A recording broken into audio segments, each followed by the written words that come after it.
Weird. We can't all make declarations of hatred at the same time. Hi, everybody. There are dozens of us. Dozens!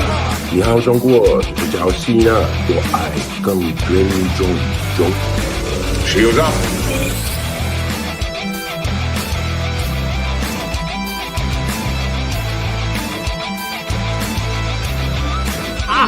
Alson, help me up onto his casket so I can dance on it.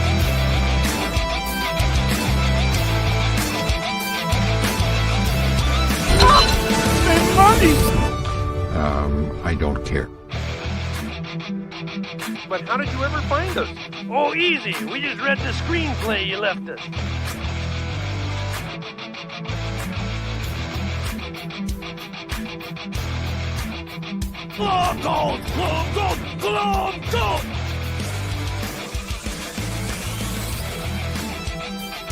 You get nothing. You lose. Good day, sir.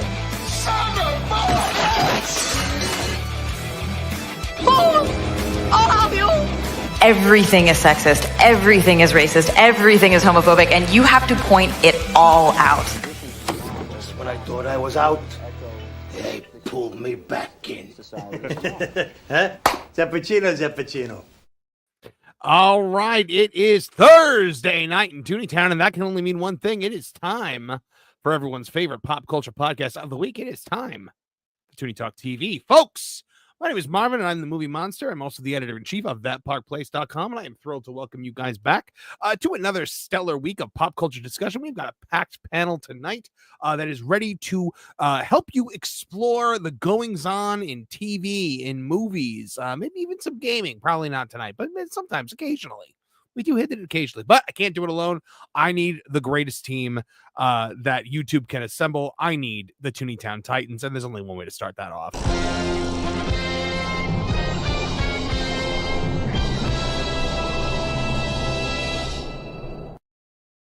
Kevin Apollo is here. Hello, my friend. Hola, Tannerino. So yesterday, my wife and I went to a restaurant named Booyah, and it was 90s themed. What kind of fare does one get at Booyah? It's standard American fare, burgers, and seafood and all kinds of stuff. But it was really, really very quite good. I've been driving past it on my way to work, and I'm like, I just need to go to this restaurant named Booyah. What is in Booyah? And then I go, Booyah! Because it makes me think of Cyborg. Yes, of course. Well, I'm sure that that Kryborg himself would hate to eat there. He would just object to the entire thing. But I'm sure he would blame Jeff Johns for making him go. It's Jeff Johns' fault. They built the restaurant called Booyah. And I had to go to it. They sang happy birthday to me, and I didn't like it. Well, what are you gonna do?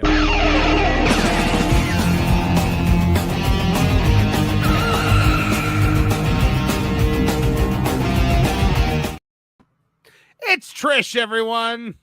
Hi. Hola, Tannerinos. Please don't, everybody. Can we all not say that? I want to say it. So, Trish, I pulled a very nasty prank during our AEW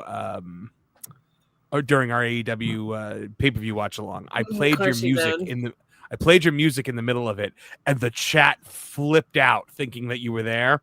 Cruel. And then it came back, and I was like, ha, ha, ha, ha. I was like, it was Shawn Michaels in Montreal. It was who is your daddy, Montreal? I can't say I don't love it. It was a good one. Yeah, that was a good one.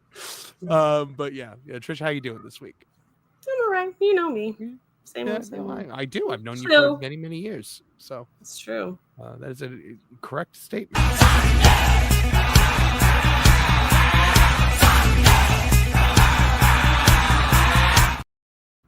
Nolan Thunder is here. Hello, Nolan. What's up, homies? How we doing? Nolan, what is new and exciting in your neck of the woods? I'm sure that you are. I know you were very much following the news today on the Epic Universe single day tickets going on sale. Yes, we're actually trying our best to see if we could possibly get another opportunity to go, because you were limited on being able to go to Epic Universe only one day of the opening weekend, and we're trying to see if we could land a spot for Monday to possibly get some more B-roll footage for that park place and, you know, all that jazz. And unfortunately, the tickets start out for June 1st onward. So if anyone in the audience is looking for tickets, be sure to hit up the Universal site. But besides that, I'm heading to Indianapolis Comic-Con here soon, so Jonathan Frakes is going to be there, so I'm hyped. Well, take some vitamin C before you go. Don't fall into the trap that I fell into that I am still recovering from.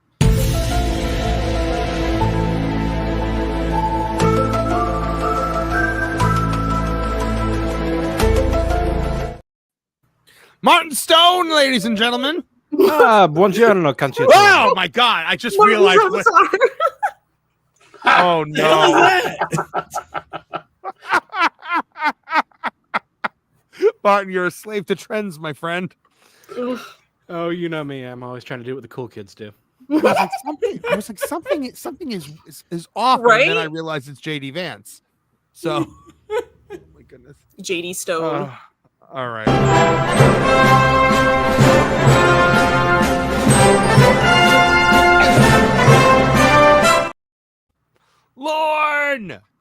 Lorne! See, now I want to get Grand Admiral Thrawn as JD Vance. Oh, we could totally do that. That sounds like it'd be amazing. Lauren, what's going on with you this week? You had a great article come out today on that park place. I was very happy to have an article from you.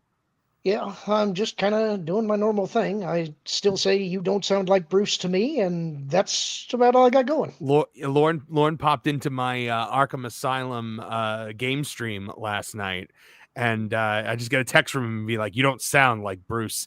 And then he goes, "By the way, though, I have to actually read what you said, Lauren, because you said." I baited you. Yeah, yes. What I did. Because you don't sound like Bruce to me. I said, "Oh, you watching?" He says, "I was for a bit." Also, Barbara jokes, not cool, man. Because I make nonstop Barbara Gordon wheelchair jokes when I play this game. It's just like anytime she speaks, I'm like, "Come on, Barbara, shake a leg," or you know, like take a seat, Barbara. This might take a while, or something like that. But then I said, "You don't approve?" And he goes, "It just feels like you cut the legs out from under her." That's all I'm saying. And I was like, classic one. But guys, our team is not yet done.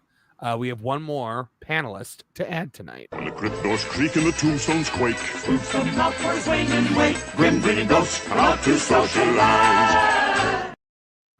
It's wow. Everyone. Wow, I'm sitting there saying everybody else has a neat little video. I don't have anything like that, but lo and behold, I do. I wasn't letting you come on this show today, Lou, without a video. I'm impressed. I'm gratified. I'm honored. All those good things. Thank you. Yeah, no, that might be my favorite one. Like that one came out really good. I was actually like really, really happy with how that came out. The first couple attempts were not as good, but then like even down to what it says on the tombstone. Hold on, I gotta play it one more time. When the crypt doors creak and the tombstones quake, Tombstone's out for his wing and wake. Grim grinning ghosts come out to socialize. It's perfect. Well known. That's me. My goodness, yeah. Well, I made it after the HCast today. I was just like, all right, I got it. You know, Lou's coming on the show, so I gotta have. Thank you so much. I'm truly honored. How you been doing, my friend? It's been a while since we had you here. You know, I thought the cold weather was over, and now we're having terrible storms coming over the weekend, and next week it's going to be back down in the 30s again. You know, I grew up in Southern California where this concept of weather did not exist, so this has been a new experience for me, but it's okay. Well, before we dive into the pop culture goings-on of the week, folks, we have got your super chats to get to, and they are plentiful as always. You guys, this show is made for you and funded by you, so we always appreciate any super chat you guys can spare. Anything from $1.99 up is always so much appreciated. We do break for super chats of $50 or more, so if we are talking about something and you send in something that's $50 or more, we do stop and acknowledge it to steer the conversation where you want it to go. So let's get started here with Regina Sharp for $5. And well, to no one's shock, Regina Sharp's first super chat of the night is Glom Gold, Glom Gold, Glom Gold, Glom Gold. Yes, folks, the one and only Flintheart Glom Gold making his first of likely many appearances here tonight. I love it. Tyler Golosinski says Glom Gold, the best villain, loved Glom Gold centric openings for his episodes. All hail Glom Gold, the king of Scotland and South Africana. I love that we all know now that the original Flintheart Glom Gold was South African, because that is a thing we know on this show now. And let's see, John Williams for $20. He goes, remember, Kev first met Marv. Marv was on a date with a girl, and before things could go past second base, Kev breaks through the wall. Marv's date is revealed to be a serial killer bear. Kev killed it. They've been friends ever since. That's kind of how it went. Right in the line here. There was violence, so I thought Trish, serial killers were your province. I leave that one to them. It's their. Oh, okay. Well, she's not a serial killer. She just likes to talk about them. No. I mean, I didn't think Lou thought I was a serial killer. You are the Vincent Bugliosi of our chambers, I guess. I was like times when I first met you, to be honest. So, just saying. Tyler Golosinski for $4.99 says, I actually thought Martin Stone was trying for a clean-shaven Ruffalo, not J.D. Vance, since we know Marvin's view of Ruffalo. Yes, it came up today. I made a good Ruffalo joke on Mr. H. I'd like to see J.D. Vance turn to the left folks and say, don't make me angry. You won't like me when I'm angry. Well, like we were talking, we were looking at pictures of the new Toxic Avenger on the HCast today, and I said, when I hear Toxic Avenger, I just think someone's talking about Mark Ruffalo, and it did not get a laugh. Yeah. I was like, it would have if I. It's funny. Yeah, Culture and Nate were Scrooges today on that one, apparently. And I said, screw you guys, that one was funny. And Culture was like, oh yeah, I thought it was very funny. I'm like, well, you didn't laugh. Well, if it makes you feel better, I did a show once that was really, really great and died after about 10 episodes. And one of the people on it was Brad Garrett. And for the wrap party, he put out a T-shirt with a picture of our hero in the show on a cross with the words, F it, it's funny on the T-shirt. So gave those to everybody in the crew. Ryan Damon for $2 saw Queen of the Ring at AMC last night. See it. Oh, okay. Well, it gets your seal of approval then. Queen of the Ring. Yeah, so it's an indie film about a female professional wrestler. Kev, what is the true? It's based on a true story, right? Yeah, it's based on a true story. You called me and her name jumped out of my brain like I got one black flashy thingy. Hold on, give me a second. It's like Mildred something. Moolah? No, definitely not. That would be a much different movie if it was the Fabulous. Mildred Burke. Mildred Burke. Oh, yeah. Okay. Thank you. Yeah, so it tells the story of her life, how she got into wrestling, her struggles as a single mom, and the kind of breaking in when women weren't really allowed to do it. Right. Absolutely. I am just pulling a couple of articles for us to talk about today. While you're doing that, tell me about what's this about a new Toxic Avenger? I hadn't heard anything about this. Don't get your hopes up, Lauren. It stars Peter Dinklage as the Toxic Avenger. Apparently, he's just the voice. But when Nate pulled it up on the screen, the first thing that I said was, well, I can't wait for Rita Repulsa to make him grow and he fights the Megazord. Oh. This movie was like 3 years ago. The voiceover people complain that they're giving the voiceover jobs to the short guys, like Dinklage did about the dwarves. I mean, Right. You should. He's got their own little subset, right? And little subset. He's a little subset, short and stout. Anyway. I get it. Oh, hold on. I have to pull our there it is. Okay, cool. And cool. Carry Sorry, the 3, guys. subtract the 12. Yeah, no, I was root of pi. I was running very late this week, so I didn't really get a chance to do all of my pre-show prep, but it's done now. We are there. Oh, and here comes BPE with the BPE special, $20 and no message. But like it's like BPE will comment throughout the show like regularly, but we sends in the super chat. It's just $20. It's $20, no message. Says everything by saying nothing at all. Absolutely. I get it. I'm gonna see if I can find a picture of the new Toxic Avenger so Lauren can see it. Lauren, is that a thing that you like, the Toxic Avenger? Actually, I don't have a lot of real familiarity with it. It was a character that was kind of in the periphery for me, but I was always aware of it. So Troma's first big hit, I think it was. Yeah. Yeah. So if there was something that was going to be coming out with it, I was kind of interested. I did. While you were looking, I looked myself, so I've seen the image. I don't. This is what it looked like. Toxie, I hardly knew ye. When I heard that it was Peter Dinklage, yeah, it does. It looks like it. Yeah, when they said it was Peter Dinklage, I was like, "What, does he pilot it from the inside?" But apparently, it's Peter Dinklage is he starts off as Peter Dinklage and then turns into this. So, but yes, that is the new Toxic Avenger, ladies and gentlemen. It's saying that this was like from 2023 though. Did this get like? Well, it's been in production for a very long time. It was actually deemed, from what I understand, unreleasable, but now it's getting released. As Inspiration does funny things. Yeah. Let's see. All right. So guys, you want Dodge? Got to put it out there so we can write it off or something, Do we want to start on something more positive this week? Do we want to do our one Star Wars story so that Trish can get it out of the way? I'll go with whatever everybody else wants. All right. You know what? I suffer either way. All right. Let's do our one Star Wars story this week, because I definitely want to make sure that Lauren is here for it, because it's Lauren's story. It's this was an article that was Lauren wrote it.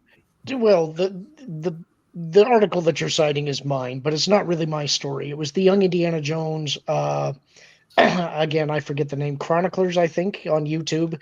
They had an interview with Rick McCallum. This is me commenting on their story. So I want to give credit where credit's due. It's their story. Do you want to walk us through it, Lauren? You want to take command since this is your baby here? Sure.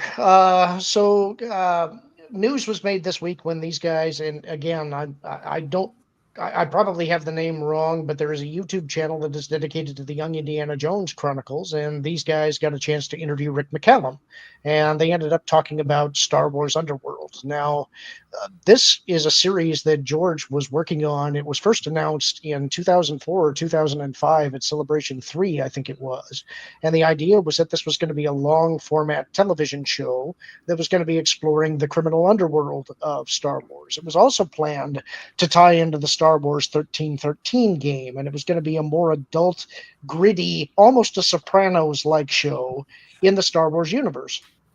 And it was in development for roughly 8 years. They spent a lot of time working on this in the background. The story that they were breaking was that they had 60 scripts. Lou contests that. We've had lots of argument going back and forth about that and what a script is and what it means in this context. But regardless of any of that, the gist is that George was trying real hard to develop the technology that would let him bring a cinematic experience onto the small screen, because he sensed that long-form entertainment was going to be much grander and the bigger draw than the traditional theater experience for movies in the future. And so he wanted something to showcase that. The problem was that he wanted to have the same type of effects, the same level of quality that he had for the prequel movies. And to do that, they needed to get it down to around $5 million an episode. The lowest that Rick McCallum could get it was 40. And so that's That's why it never happened. But $40 million for what was probably a 23 episode series. But what's interesting about this, though, is that there is footage out there that was used for test footage to try and prove the concept of the technology. It's actually in the article here. I included in the article, there's a couple videos of Rick McCallum from back in 2012 when he was first talking about this to IGN, and the part of it where he was talking about it on the Indiana Jones Chronicles YouTube page. So it kind of gives you a little bit of the flow of that. And the angle that I took with this story is that, remember, George was developing this all the way up until 2012, and there was a period where things got weird with Star Wars for a while prior to the sale, where they had finished a long story arc that had been going on in the novels, and then suddenly things got really, really quiet. And then they started releasing one-shot novels that were basically character-focused pieces that were way back towards the beginning of the original trilogy. And they just kind of felt like that's an odd period to suddenly be exploring. It feels like you're marking time. And things had not been going well at LucasArts. Everybody kind of had a feeling something's going on. Nobody was quite sure what it was. And what it ended up being was the sale to Disney. But the backstory to that, in my opinion, is that if that sale had not gone through, they would have continued to try to develop this. And I think that what George was trying to do was realizing that those kids, the young kids that were fans of the prequel trilogy, were aging up. And so he was aging up the content so that it would be age appropriate for them to keep them hooked on the series. And you had the tie-ins with Star Wars 1313. And also he had these ideas for script treatments for 7, 8, and 9. All of those things are currently in the Disney vault. They have all of this material. They could technically do something with it if they wanted. In fact, I think it would be wise of them to do so, because they don't have to produce the show or the game or anything. They could just release, for instance, if they had scripts, they could release them in comic book form. They did a similar thing with George Lucas's first draft of Star Wars with Dark Horse Comics before he sold it. That was called The Star Wars, and it's a much different vision based on his first draft. It's just something that you could leverage as a revenue stream, and it would garner you some goodwill. At least we could see what was there. They'll never do it, but they have it in their possession. So it gives you kind of an interesting insight into what an alternate world of Star Wars would have been had Disney not taken the bait. Mm-hmm. So do you think that stuff like the Coruscant Nights novels would have tied in with this? Certainly could have. I mean, you're dealing with that. I personally, I think in the Clone Wars for Dave Filoni, I suspect that he kind of robbed some of the concepts there, because you had a lot of the interplay between the Hutts and the Pikes and Black Sun, but his is more kiddie content. I think what you would have gotten was more of that type of intrigue with those different syndicates, but in an adult form, not a kiddie form. What strikes me looking at this footage is how much it reminds me of Blade Runner. Yeah, it has that kind of a feel to it, you know? And that was deliberate. What they were doing was saying, look, on the surface of Coruscant is where the high-class people live, all of the people connected to power, but underneath there's a world that sees no sunlight, where the people who toil under the boot of the Empire have to live, and that was going to be these people's stories. So now, go ahead. So 1313, the thing that I was shocked to discover when I read your when I edited your article, Lauren, was that 1313 was a Boba Fett game. Yes, but that's also part of one of the things that I have mentioned a little bit is that this is part of what caused LucasArts' failure, is that LucasArts had been undergoing turmoil for a very long time. They had gone through many, many different presidents over very short periods of time with wildly different visions of how production should happen. And this is where George's obsession with changing the way that things are done kind of bit him in the butt a little bit. He wanted LucasArts to be much more closely affiliated with Lucasfilm, and he wanted them to get involved in production of assets and things like that. But the problem was that he had shuffled one president out and brought another president in named Jim Ward. And Jim Ward was an ILM guy. He was the guy who worked on the movie side of things. And George and Jim didn't understand these are different mediums. And they couldn't grasp why you can't just radically change things in the middle of development without incurring massive budget overruns, because you've already got assets that are created, a story arc that you're planning to tell. If you try and change that, all of that has to be redone. And George and Jim's take was that, well, I'd never allow a movie to operate that way. It's like, yes, George, they're different mediums. 1313 was not originally supposed to be centered on Boba Fett. That was a George Lucas change that came midway through development, and it pretty much sank the project. Yeah, absolutely. It's just so funny to me that George was willing to take Star Wars in that direction, because George was always the guy who was like, well, this is a property for children. Whenever anybody complained about Jar Jar, it was always, this is for kids. This is for kids. And I think he always felt it that way, like going back to the Ewoks. This is for kids. This is for kids. My take on it is always that George, what's interesting is that Star Wars is his baby, but ultimately he's a businessman, and he's a mercenary businessman, and he understands keeping people on the treadmill, and that's what he was doing. See, this is where George was a genius, is that he understood how generational capture worked, and that's why it's likely that Star Wars will never recover, because the sequel trilogy failed at generational capture. You get one opportunity to do that. If you miss the boat, you're no longer an evergreen property, and that's where they're at right now. Yeah. George realized the prequel trilogy fans were aging up, and he needed to have content for them to keep them hooked so that they would continue to purchase the products, the toys, the games, the tie-in products, and as they became adults and started aging out, they would then pass it on to the next generation. And Disney completely misread that. In a lot of ways, Disney's biggest mistake was they had read the backlash to the prequels as being absolute. They didn't understand that was a generational conflict. Had they understood that correctly, they never would have started The Force Awakens with the line, "This will begin to make things right." In a lot of ways, the hubris that was in that very statement was a shotgun blast in the chest to everything else they did. And isn't it amazing that of all the companies, of all the creative heritages and traditions in the universe, Disney wouldn't get that idea of generational capture when that's what their entire history was about? Well, the other part of it is they weren't interested in capturing the target audience. They didn't want the toxic males. They wanted them to make it a female brand. Well, and we also saw, I think, I think George noticed with the Clone Wars, because the Clone Wars started out as a very kid-friendly show. It was Stinky the Hut, and it was slapstick humor. And when I first watched that Clone Wars movie, I was like, "Well, this isn't for me." It took about 3 seasons for people, and my friends, Kevin Apollo included, to be like, "No, you gotta watch this now," because they started doing some very dark, very adult, like not adult in like a wah, wah, wah kind of way, but like adult in like it was dark and like violent and gritty. And you started to watch that, but there was always a mix. It was like you would get the Night Sisters trilogy, and then you would get a 4-episode arc of droids. Well, look, you would never think watching the Clone Wars movie that you would ever get anything like The Last Jedi, or not The Last Jedi, The Wrong Jedi. You remember that episode?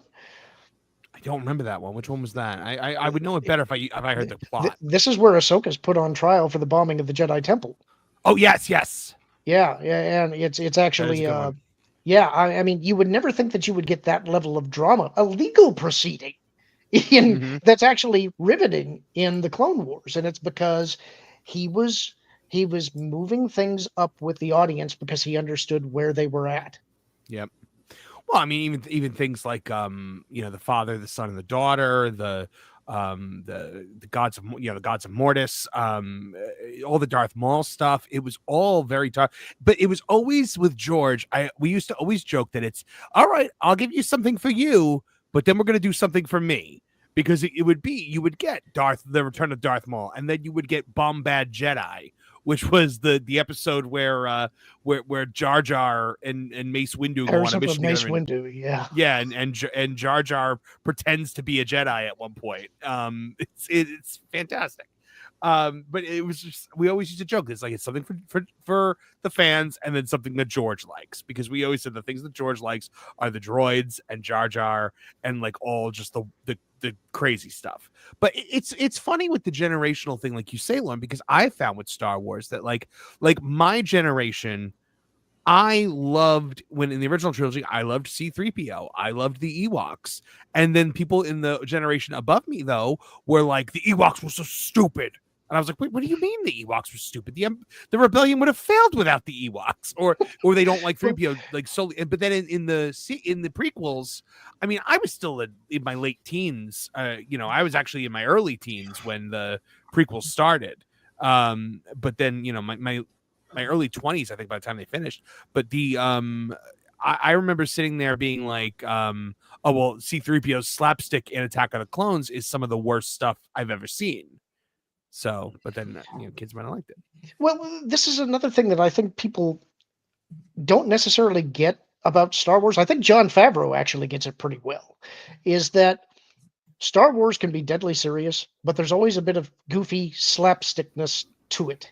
And that gives it some of its charm. It's almost a throwback, again, to the original space opera Republic serial kind of stuff.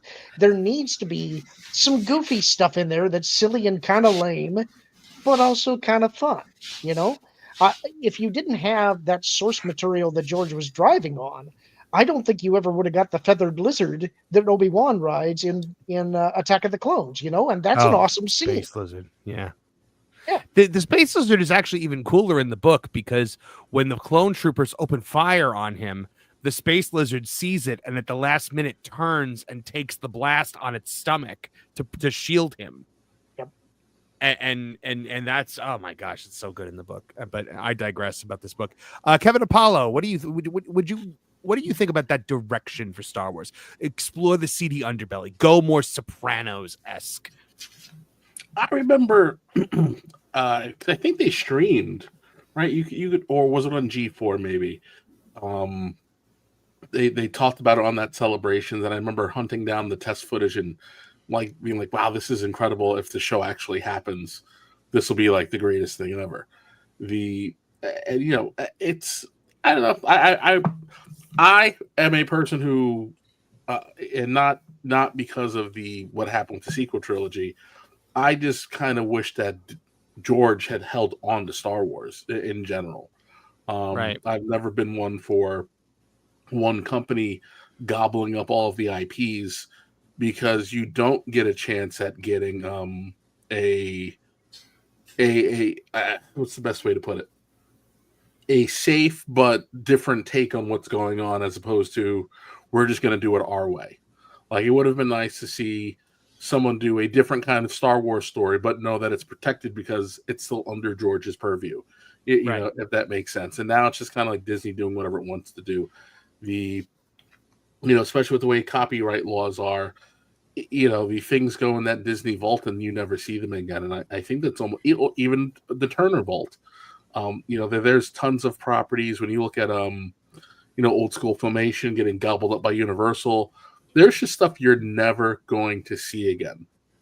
That essentially becomes lost media, and that's kind of criminal. But I personally, I just remember looking back at it in my early 20s, going, "This is going to be bleeping fantastic. I hope they do this." And then, that it just kind of becomes one of those urban legends, and you keep poking your head out to see if there's going to be something new, and then, see, but what you said about the stuff that they buy and then you never see again. That's the history of this. The big example that comes to my mind always is the Fox acquisition. Yeah. If you look at all of those great shows from the 60s, the 70s, the 80s that Fox made, I mean, everything from Voyage to the Bottom of the Sea to Peyton Place to you name it. And we bought them, but we're not going to use them and we're not going to do anything with them. Then what are you buying? You're buying the brand, period. And if the brand is the brand because of the content, and you ignore the content, what did you buy? A label? A label to stick on something else entirely? because obviously they had to know about all this, the 60 stories or scripts or whatever, as part of what they were buying. They had to have an inventory of, well, what's included and what isn't, and is there anything you're keeping out of it or anything you want to keep out of it? And they said, yeah, great, we own it, fine, put it in the vault, forget it, bye. God,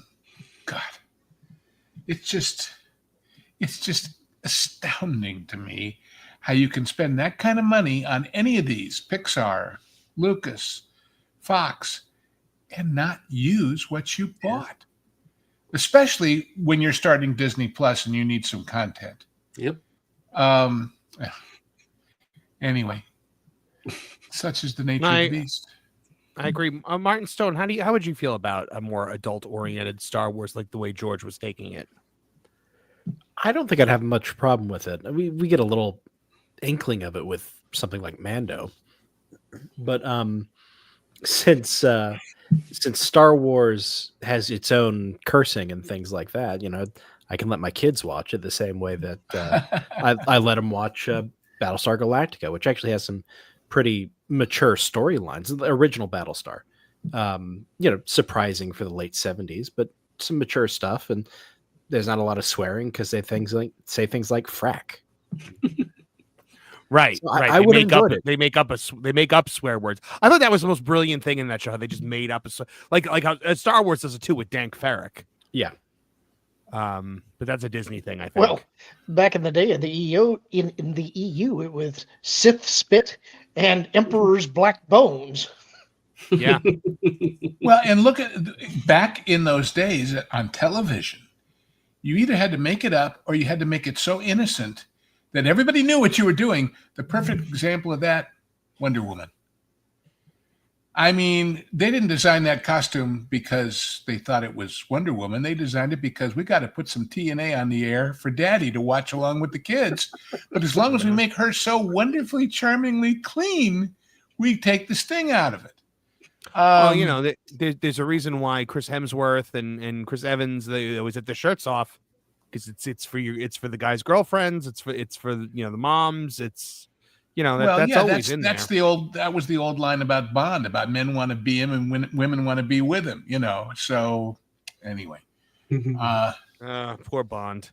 It just shows you, though, that in eras of what some people would call censorship, standards and practices, whatever, you had to be creative to get around it. And that made the show better because you were trying harder. It's what I always say about the difference between, we're going to make a Pirates of the Caribbean, but we've got this train track and this berm. I know, we'll go down a waterfall to get under it. Versus there is no waterfall. There is no reason to get under it. It may be a fine ride, but it's not the same thing. Well, I think that's part of the reason why so many older forms of poetry, like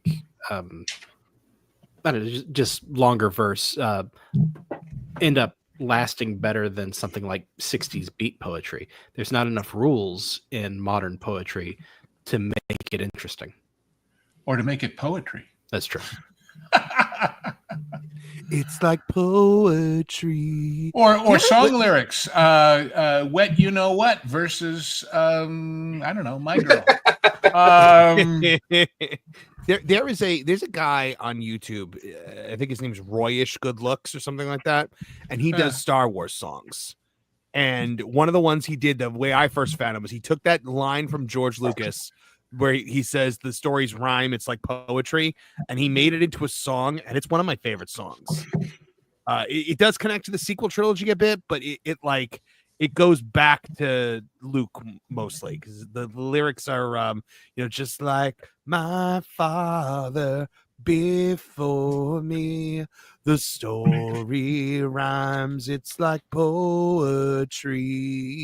And I really like his music. I don't know, he's got some good ones, some bad ones too, like he does ones about the sequel trilogy. But all right, enough Star Wars right now. Trish, welcome back. It's time for you to rejoin us, my friend. Hello. All right, Yes, you ready for some Justin Baldoni stuff? You know I am, although is Kevin here? Kevin needs to be. I'm here. I'm here. Good. He just materialized. We're Put the a feather in her cap and call it Baldoni. All right, so I'm going to show you this. So this is one of our VIP articles here on That Park Place. So I'm not going to go through the actual article with you guys, but I wanted to highlight the headline here. So new evidence fuels theory that Deadpool and Wolverine's Nicepool was a dig at Justin Baldoni. Did Disney participate in a bullying campaign?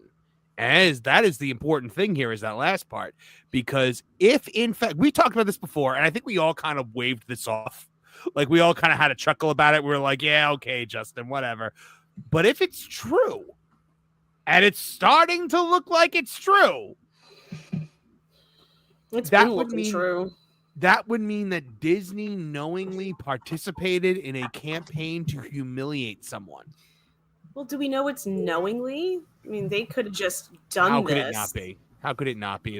They had. Why would they be paying attention to Nicepool specifically? Technically, you know what I mean, technically, this is the one thing that you can blame Chapek for, because he was like, "Make this movie, ignore Kevin Feige, just make sure it works." And Ryan Reynolds took the opportunity to do what he did. But wait. Disney intentionally trying to hurt somebody that way? Golly, sounds kind of Gina Carano-ish to me. I mean, it's not beyond the pale that they would. I just don't know if they were that involved in any of this. I keep saying this whole thing basically is PNV from her because her husband's getting all the attention with Deadpool. She wants some too, and it's just egos in Hollywood, of which there are a few, by the way. Well, I've heard rumor of that. Yeah, yet another lawsuit that's going to get to dig into Disney's emails. That is true. That is true. Yeah, well, that's true. So I wanted to go through You this think they're shredding stuff at USAID? Imagine what's happening in Burbank. So this thread breaks it down pretty nicely. So, we meet Nicepool, portrayed by Ryan Reynolds, sports a hippie-style man bun and long hair similar to Justin Baldoni. Nicepool compliments Blake's character, Ladypool, saying, "Oh my goodness, wait till you see Ladypool. She's gorgeous. She just had a baby and you can't even tell." Deadpool interjects, "I don't think you're supposed to say that." To which Nicepool calmly responds, "That's okay. I identify as a feminist." This parallels Baldoni's public persona as an activist and a male feminist. Blake's complaint also alleges that Justin fat-shamed her after she gave birth, calling her sexy and made inappropriate remarks about her body. Then you have this scene with Cassandra Nova, where she probes into Deadpool's mind, and Deadpool goes, "And where in God's name is the intimacy coordinator?" Which, as we now know, intimacy coordinators were a big part of the Justin Baldoni and Blake Lively situation. Now, this clip I'm actually going to play because this was apparently a deleted line from Nicepool from the movie, and this was where I started to be like, wait a minute, guys. There might be something to this. Yeah, but Merc to Merc, they're crazy. They will chop you up into 1,000 pieces and hide you all over the void. I'd be fighting alongside them, but my calling is to one day host a podcast that monetizes the women's movement. Hey, cowboy. So, as we all know, Justin Baldoni started a podcast to monetize the women's movement, and oh my goodness, Regina Sharp with a $50 super chat. We just got to break in right here. Regina Sharp says, "Oh no, a thinly veiled attack character in a movie. How will Baldoni ever survive the cruel vagaries of this fate?" Yes, at the end of the day, Regina Sharp, it is a softball, but it does show that the two of them were actually trying to hurt his image, were actually openly mocking him. It's important on its own. It's not very important, but in the greater, it shows they're petty. It shows they're small-minded.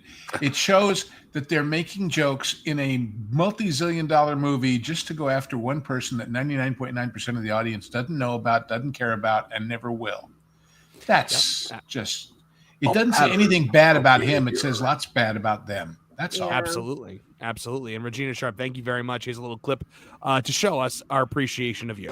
All I do is win, no matter what. Got money on my mind. Everybody hands go up.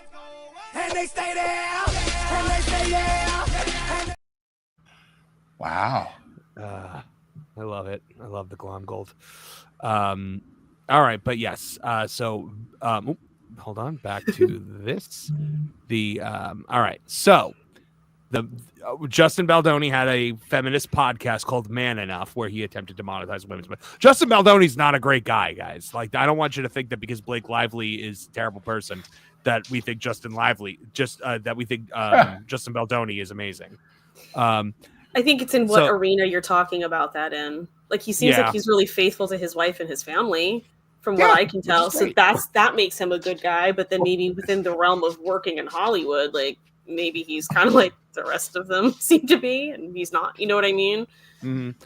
So now, in the end, Nicepool gets shot to death multiple times by Lady Pool, played by Blake Lively, with Ryan Reynolds holding him up, using him as a human shield. The scene also takes place outside a flower shop, which is a direct reference to It Ends With Us, because that is the setting for It Ends With Lily Us. Blossom Bloom.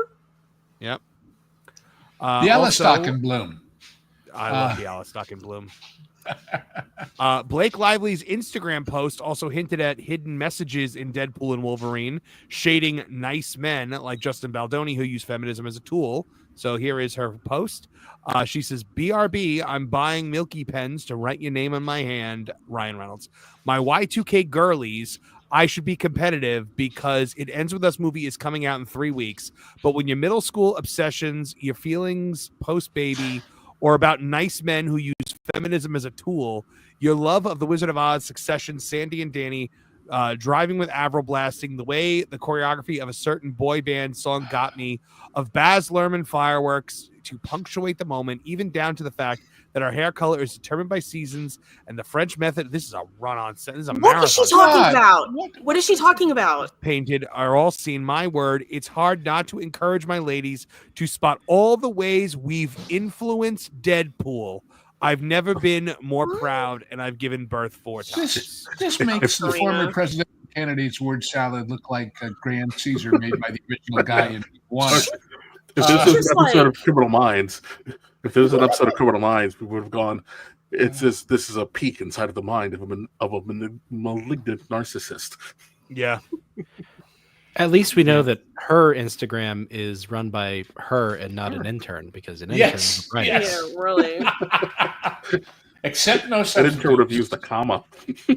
She also doesn't have a stylist, so yeah. Now, additionally, this is not directly related to the Deadpool thing, but Blake Lively apparently wore Britney Spears' dress at the It Ends With Us premiere, supposedly as a shot at Justin Baldoni.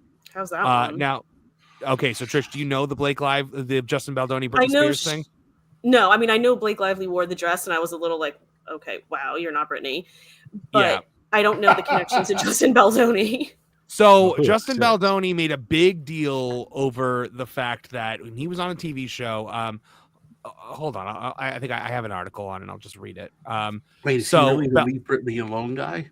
Yeah. No. So Baldoni noted he had always been a huge Britney Spears fan in high school, adding, "What adolescent boy isn't?"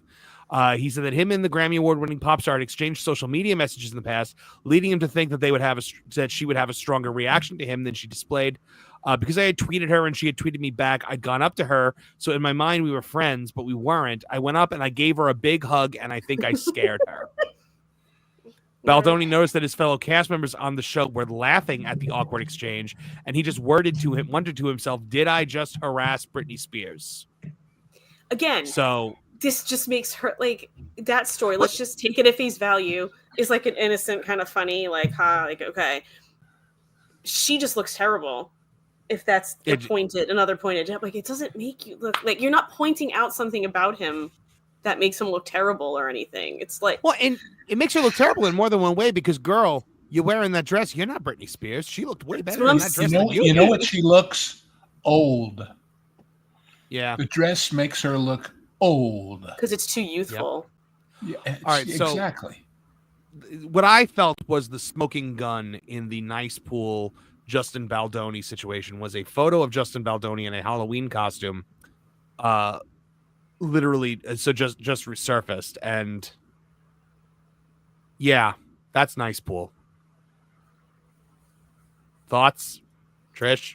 I mean, I don't know if they necessarily saw that photo, but it doesn't optically. It does not help. She strikes me as the type to scour someone's social media. She could. Yeah, she absolutely could. So I could see it either way. Her and Ryan are sitting there late at night. Ryan is just trying to wind down, maybe wondering if he's going to get lucky tonight. And she is obsessively doom scrolling Justin Baldoni's Instagram photos. Oh, and look at this. Look at this picture of him thinking he's Mr. Incredible. He thinks he's so incredible. Like, come on. She probably knew it was allegedly. People seem to be thinking that he rebuffed her.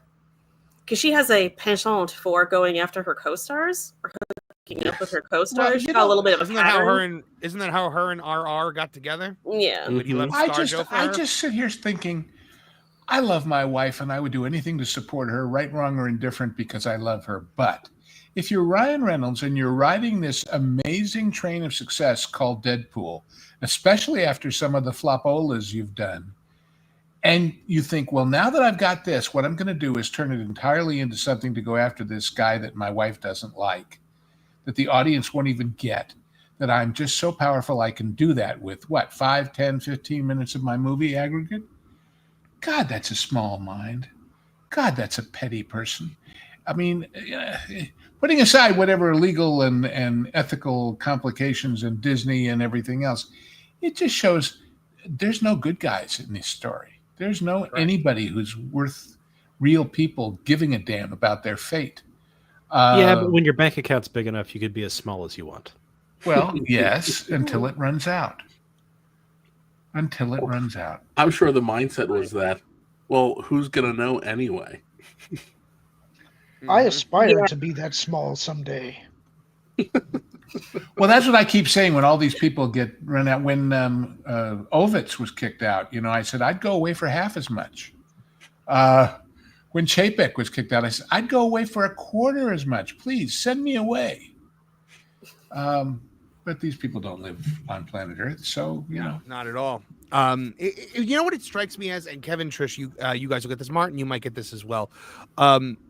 Whenever Vince McMahon decided that he didn't like someone, and so he dedicated TV time to openly mocking them. Because the one thing in Deadpool and Wolverine that I found, just like the joke that wouldn't end, that kept coming back, that I was like, okay, I guess it's amusing, but it's not really that funny, was Nicepool. Like, I was like, they're really, like, I remember feeling like it was overkill. And it felt like when Vince McMahon decides that he hates somebody, or like, remember when he did the Donald Trump Rosie O'Donnell match, stuff like that. Just like, you're just like, okay, we're just watching this psychopath like take his frustrations out on national television. And more than that, it's with McMahon especially, it's saying, see, I'm the boss and I can do whatever the hell I want to do, and there's nothing you can do about it. And it's like, if you don't already know you're the boss, if your office, the sign on the door doesn't tell you that, and you have to do this to assert it, how pathetically weak and scared and small-minded are you? But they don't realize that they're exposing themselves that way. So, yep. Kev, what do you think? Does it strike you kind of like that almost? Yeah. I mean, listen, at the end of the day, people have been talking about how she's allegedly not a nice person and just a glorified mean girl for years. I mean, for years. You can go back to Army Hammer sitting down with what's the name of the? That's right. Yeah. I know who you're talking. I don't know the names, but I know who you're talking about. The podcast, Army, right? Yeah, Chelsea Handler and the guy who hosts all the stuff on Bravo, and he talked about why he left Gossip Girl and how he had a miserable time, and then you watch Chelsea Handler put together who he was paired with, and she made him sit down and talk about it. Mm-hmm. And when Army Hammer doesn't have a taste for you, that's pretty bad. So this isn't anything new. And honestly, I'm just mad at Ryan Reynolds for putting me in a position where I have to actively defend the male feminist. I know. It's the worst. Trish, what's your take on this whole thing? You are our Baldoni Lively expert here, our official correspondent for this on situation. The beat. Well, kind of piggybacking off the Mean Girl thing, I was not able to find just the video of it, and I saw it in one of those like longer YouTube videos where they're talking about something, and I guess they had that. What's the movie she did with Anna Kendrick? Whatever that's called. They had the new one or the old one? The new one, because they had a little carpet. Another simple favor. Yeah, that one. And there's fans recording. It's like a TikTok, and someone goes, "Oh, Blake, how was it working with Anna?" And she's kind of getting ushered off. I won't blame that part on her, but she said something like, "Oh, it was great. Like I had a great time."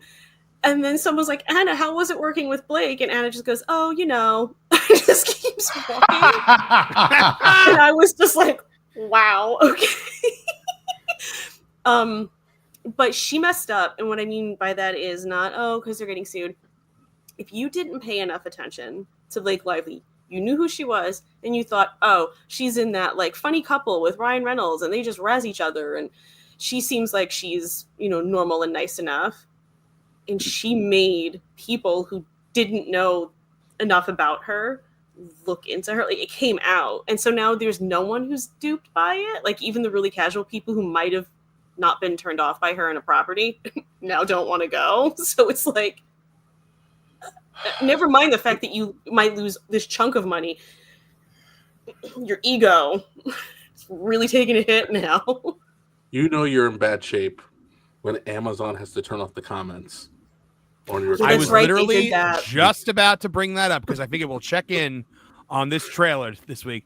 So we have got here 8.6 thousand likes to 14,000 dislikes, and the comments are still disabled. She is the next Rachel Zegler, guys. Like, because a Rachel Zegler that won't go away. Because that's the thing. Like, I'm very excited for Snow White to come out because that's the last we're ever going to see of Rachel Zegler as a movie-going patron. That is my feeling. But as a member of the entertainment press / a YouTube content creator, I weep for the great loss that we as a community are about to suffer by no longer having Rachel Zegler in our lives. Who picked those earrings? That was what I said last time. I said they look like door knockers.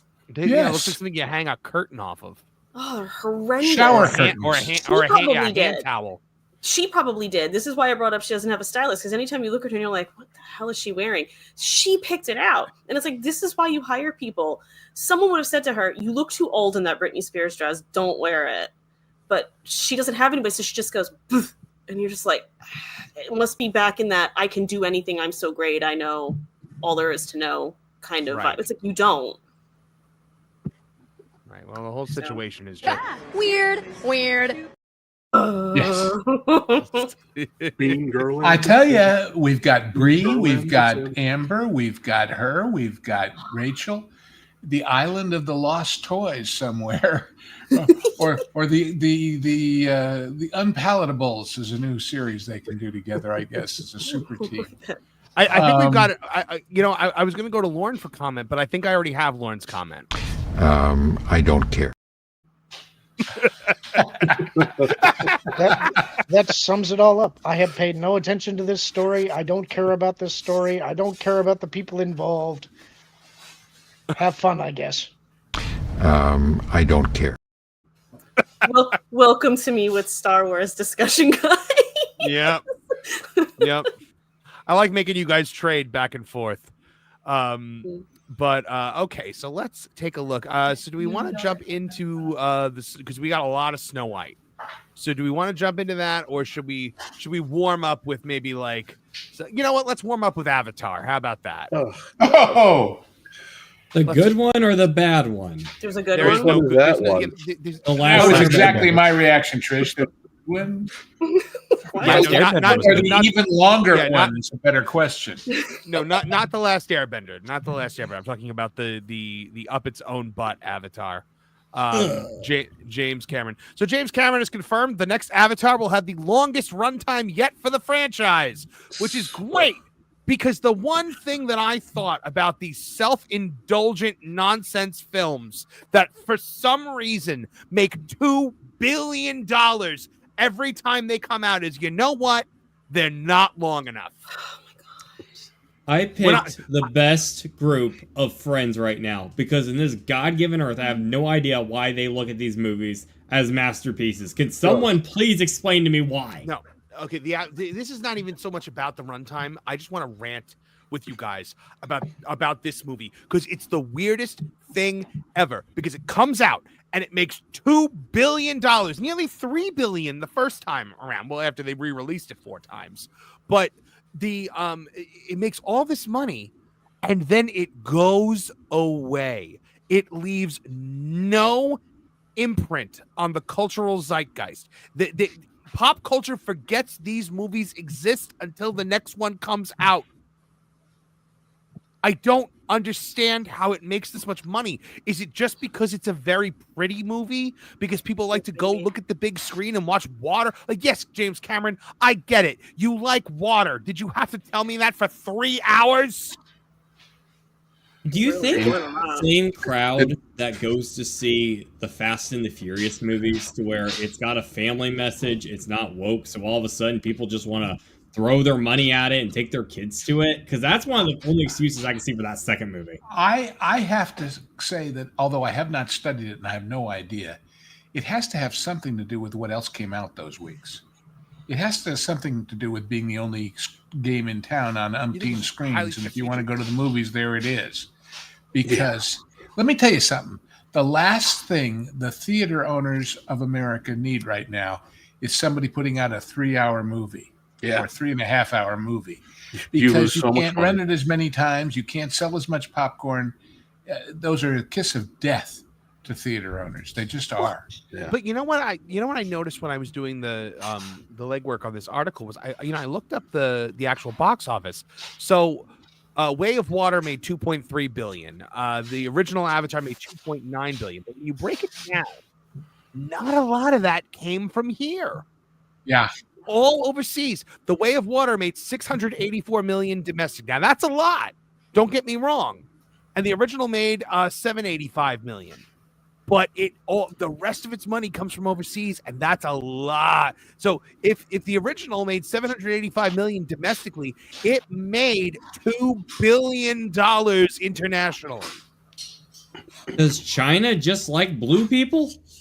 I think so. I think maybe you know. Wait swap it out for their dislike of other people, I suppose. Yeah, I was going to say they're not. They're not Asian. They're not American. They're not European. They're not anybody. So anybody who hates various other people has nothing to hate here. It's a blank slate of ethnic whatever. You know. It's Fern Gully, Pocahontas, Last of the Mohicans in space. That's exactly what it is. Dances with Blue Aliens. Yes. I've got a friend who comes from one of the stands, one of the landlocked ones, and he said that Waterworld made huge money, at least for that country, because people are fascinated with water movies in places that are landlocked. That's interesting. Makes sense. But wouldn't the comparison then be that people who live on coasts want to see desert movies? I mean, I don't know. Wonder how Lawrence of Arabia did in Miami. Now that you say it, yeah. Well, I mean, I live in Florida, and I'm not dying for one of these North Pole survival movies. I don't know. It's Lauren. You're our resident sci-fi expert. What is your opinion on Avatar? I have never seen Avatar. Really? You're a good man. Don't tell Pro. You're a good man. Yes, that's exactly I've right. never seen it. He'll raise money to force you to see it, right? I knew immediately it was not going to be for me, and so I avoided it. Me and too. I have successfully avoided it all this time. I'll give people You the are first time around. lucky individuals. They got it was probably one of the first movies that got 3D right, so it was an event thing. But I just don't get it. They just become more and more self-indulgent. It's if you put in a movie that makes the Justice League version, the Snyder Cut version of the Justice League movie feel like a 20-minute feature, we've got problems. Holy Toledo! Kevbot 25 with a $99 super chat. Whoa! Hey-o. Kevbot 25 for $100. Rarely make the live stream, but want to show love. Listen each week. You all keep me company when I drive 3 hours to see my gal or driving to work to instruct my new Army CPTs. Hope you all enjoy Snow White. Yeet. Avatar sucks. Yeet, You know, Marv. I really liked you up until that last part. Now I don't. Look. No one hates Jey Uso more than I do. That's what it was. It was a Jey Uso reference. But yeah. Is that what you meant, Lauren? You were upset about Jey Uso? Because I figured it was about enjoying Snow White. That's the part. Well, yeah. So Lauren and I are both in the boat of we have to go see Snow White because we've been paid to go see Snow White. So, yeah, I think Lauren got a $400 super chat for it, and I got a $500 super chat for it because I'm not as cheap as Lauren, but I can still be bought. It's Lauren's fault. He's too funny when he doesn't like something. It's your own fault. That's the key. What I'm going to have to do from now on is I'll just be flat. I will, whether I like something or whether I don't like something, I'm just going to speak in a monotone and do no facial expressions. It'll just be. These are the facts regarding the movie. Even that would be funny, honestly. Oh my goodness! All right, man. There is a classic, guys, old joke. I won't tell the whole thing, but the punchline is: we've already determined what you are. We're just arguing over the price. I actually made that point when I appeared on the things that when Pro called me to come and do an appearance, I had to duck out of work very briefly to say, what are you guys doing? That's the exact thing that I said, is that apparently we have established that, yes, we do know what I am and that there is a price involved. So apparently you and I both, brother. We're on the same street corner. I think I look better in the thigh highs than you do. Probably. All right, we got to play a clip for Kevin. You know, we didn't see the verbiage on the bottom before. All I do is win, no matter what. Got money on my mind, everybody hands go up, and they stay there, and they stay there. Thank you, Kevbot 25. That was so generous, and we love having you here. And thank you, by the way, for your service. You know, we are big supporters of the armed forces here on this show, every single one of us. So, you know, we appreciate, as much as you appreciate us, we appreciate you even more. So keep up the good work, my friend. What's a CPT? I'd love to know. I don't know. Yeah. I like the military. I don't know a lot about them. But, yeah, no, I didn't know if that was captains or if it was standing for something else. So it's the abbreviation for captain, a company grade officer rank with the pay grade of 03 found in the Army there you go. Air Force Okay. Corps. Okay. I know what a captain is. Oh, okay. Well, that all made sense. Marvin. I mean, the alternative would get us demonetized immediately. So, I can do that. I think that's CBT, Kevin. Don't wave a red flag like that in front of this bull, Kevin. So, I will thank you not to get Lou into that, Kevin. No, that was to Kevin. Second I step away, I come back to like, well, Lou just said a limerick, and I was like, oh no, what happened? Well, you know, Rudyard Kipling wrote a great one. He really did. Have you ever You've heard told us that Rudyard one Kipling? before. No. He said there was a young lady from Exeter, and all the young men threw their sex at her. Just to be rude, she lay in the nude while her parrot, a pervert, took pecks at her. Oh, Jesus. Kipling actually wrote that. So there you go. Why would I know?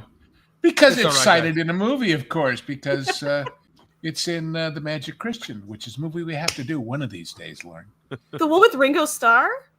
Yeah, Ringo and Peter Sellers and Spike Milligan and John Cleese and Graham Chapman and all kinds of good stuff. That movie is why they had to cram in Let It Be, the Get Back documentary. They document the whole thing that came out on Disney Plus, which is actually amazing if you're a Beatles fan. That movie is why they had to do that in like 3 weeks, because Ringo's like, yeah, I got to film this movie. Sorry. I just think it's really funny because it's like, who really remembers that movie, you know? I do. See, I do. This feels to me like Lou taking a page out of Hangry's book. I have been trying to avoid this movie, and he keeps trying to inflict it on I didn't realize you were trying to avoid it. Oh, okay. Well, now you but definitely have to it's do much it. better than Battleship Earth, and we did that thanks to Hangry. So there you go. Yeah, that's true. But yeah, so with Avatar, I mean, making them longer, like, is that really something we need to do? I for one am shocked that it's going to come out this year. If it actually does, I will be even more shocked, because I can't imagine that he suddenly figured out the formula, because it took him 15 years to make that second one, and he was working on it the whole time. And he didn't even know how to do a proper frame rate in the movie too. It was 15 years. Yeah, it was a really long time. The first one, Lauren, came out in 2009. And then the second one came out in 2024. I knew there was a gap. I didn't realize it was that much of a gap. And he wants to do like 9 of these things, doesn't he? It was part 2, Way of Water, was supposed to come out before Disney opened Pandora, the world of Avatar, at Animal Kingdom, and I believe that opened in 2016 or 2017. So it predates it by like 6 or 7 years. These movies get much longer, and you're talking about Gone with the Wind runtimes. Yes. I understand that everybody loves Titanic, everybody but me. Not but me. As far as I'm concerned, he was a great filmmaker, and the last great movie he made was True Lies. That's a great movie, and after that, So, hey Trish, did you say you don't? Did you? I was about to say you can't say you don't love Titanic. I saw it twice in the movie theater. Of course, Chacun a son sinking ship. But I was the perfect age. I was like 15 when it came out, so yeah. You know, and I didn't have a huge thing for Leonardo DiCaprio, but it's more like the love story of it. You're like, oh, I'm a 15-year-old girl. Like, of course I went twice. Well, every girl hung up on a homeless guy who died. Yeah. I like when you sum things up that way, like Tony Stark. You've riled Kevin up. We're about to get Kevin's Titanic rant. Flirty trollop destroys a bunch of lives because she wants to hook him with a dirty homeless guy and then lets him drown because she's selfish. And then she proceeds to live an extremely selfish life and instead of taking care of her family because she's hooked up on her one night tryst, she takes like $1 gajillion diamond and drops it in the water when she could have given her family generational wealth. She stinks. And then when she dies, she thinks of the one night stand instead of the husband she built a life with. Yeah, great. Yeah, you suckered some poor bastard into marrying you and living his life, and you're too busy daydreaming and playing in your canoe about some filthy homeless urchin. Stop it. Not a love story. I can literally mouth along with this rant. I've heard it so many times over the years. Whenever this movie is mentioned, you're just like, oh, here it comes. No, you know what I think of with Kevin and this movie. Kevin, you know what I think of. Well, the greatest thing about Titanic is that they built that arm in that studio down in Mexico so they could use it for Master and Commander. So, which was shot on that same thing. So good. I was in maybe fifth or sixth grade when Titanic came out. And I remember a couple of my friends and I went to go see it because we were like, every girl in our class was like, they have gone like 5 or 6 times. And we were like, all right, let's go see it to see what the fuss is about. And then, maybe we'll be able to talk to the girls about something that they like. So we go and we're sitting through it and it's just so bad. And my friend goes to me, maybe we should just go. And I said, no. And I was in 5th grade when I said, no, I'm not leaving until every one of these people are dead. But they don't all die. I know. Well, Rose dies in the end, so they do all eventually end up dead. Can I ask you a question? Frightened me for a moment because for a second I thought you were talking about the audience, not the characters in the movie. It wasn't Colorado. No. This was nice. That was dark. This wasn't what the media wanted from the first Joker movie. Come on, do violence. Come on, do a violence. This is the franchise young men do violence.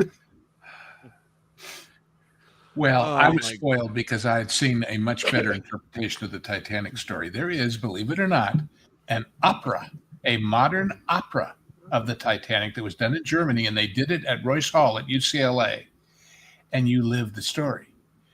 It starts on the stage, and then when they hit the iceberg, you go through the stage and down into the flies, and you see people drowning and stuff, and you go out the back scene dock, and they've got a lifeboat on a scissors lift, and you are in the water drowning while they're singing, "Oh, we're going so low," and the boat is going up and up and up, and you're looking at it from under the water. It was an experiential thing. You can't imagine how good it was compared to that awful movie. Well, almost anything is. That's just me.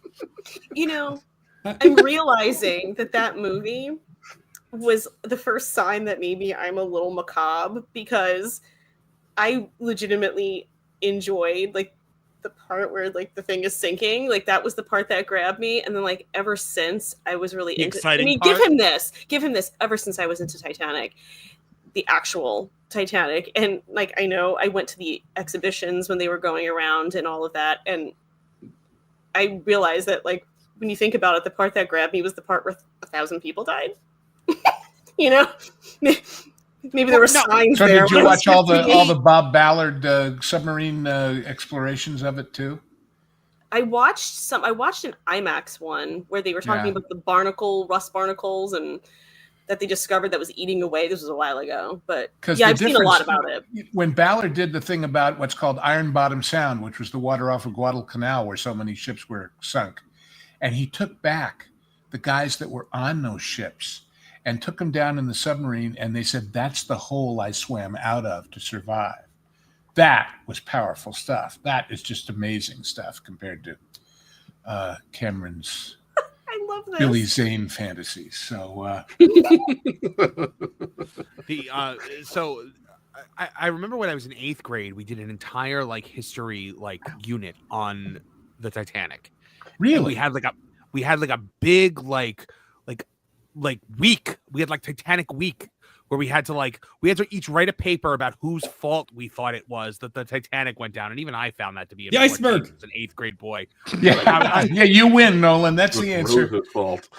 I was literally just about to be like, "Oh God wanted to sink the ship. Like, what do you want from me here?" I'll tell you what the best piece of movie making about the Titanic is, as far as commercial films. The first 5 minutes of Raise the Titanic. Because it starts off with all the cheerfulness and the people and this great John Barry score and everybody happy, and then vroom, and it's under the water, and it's like from there on, forget it. The story's silly, but the opening, oh God, brilliant. Go watch the first 10 minutes of that movie sometime, and then you'll see you don't have to watch the rest.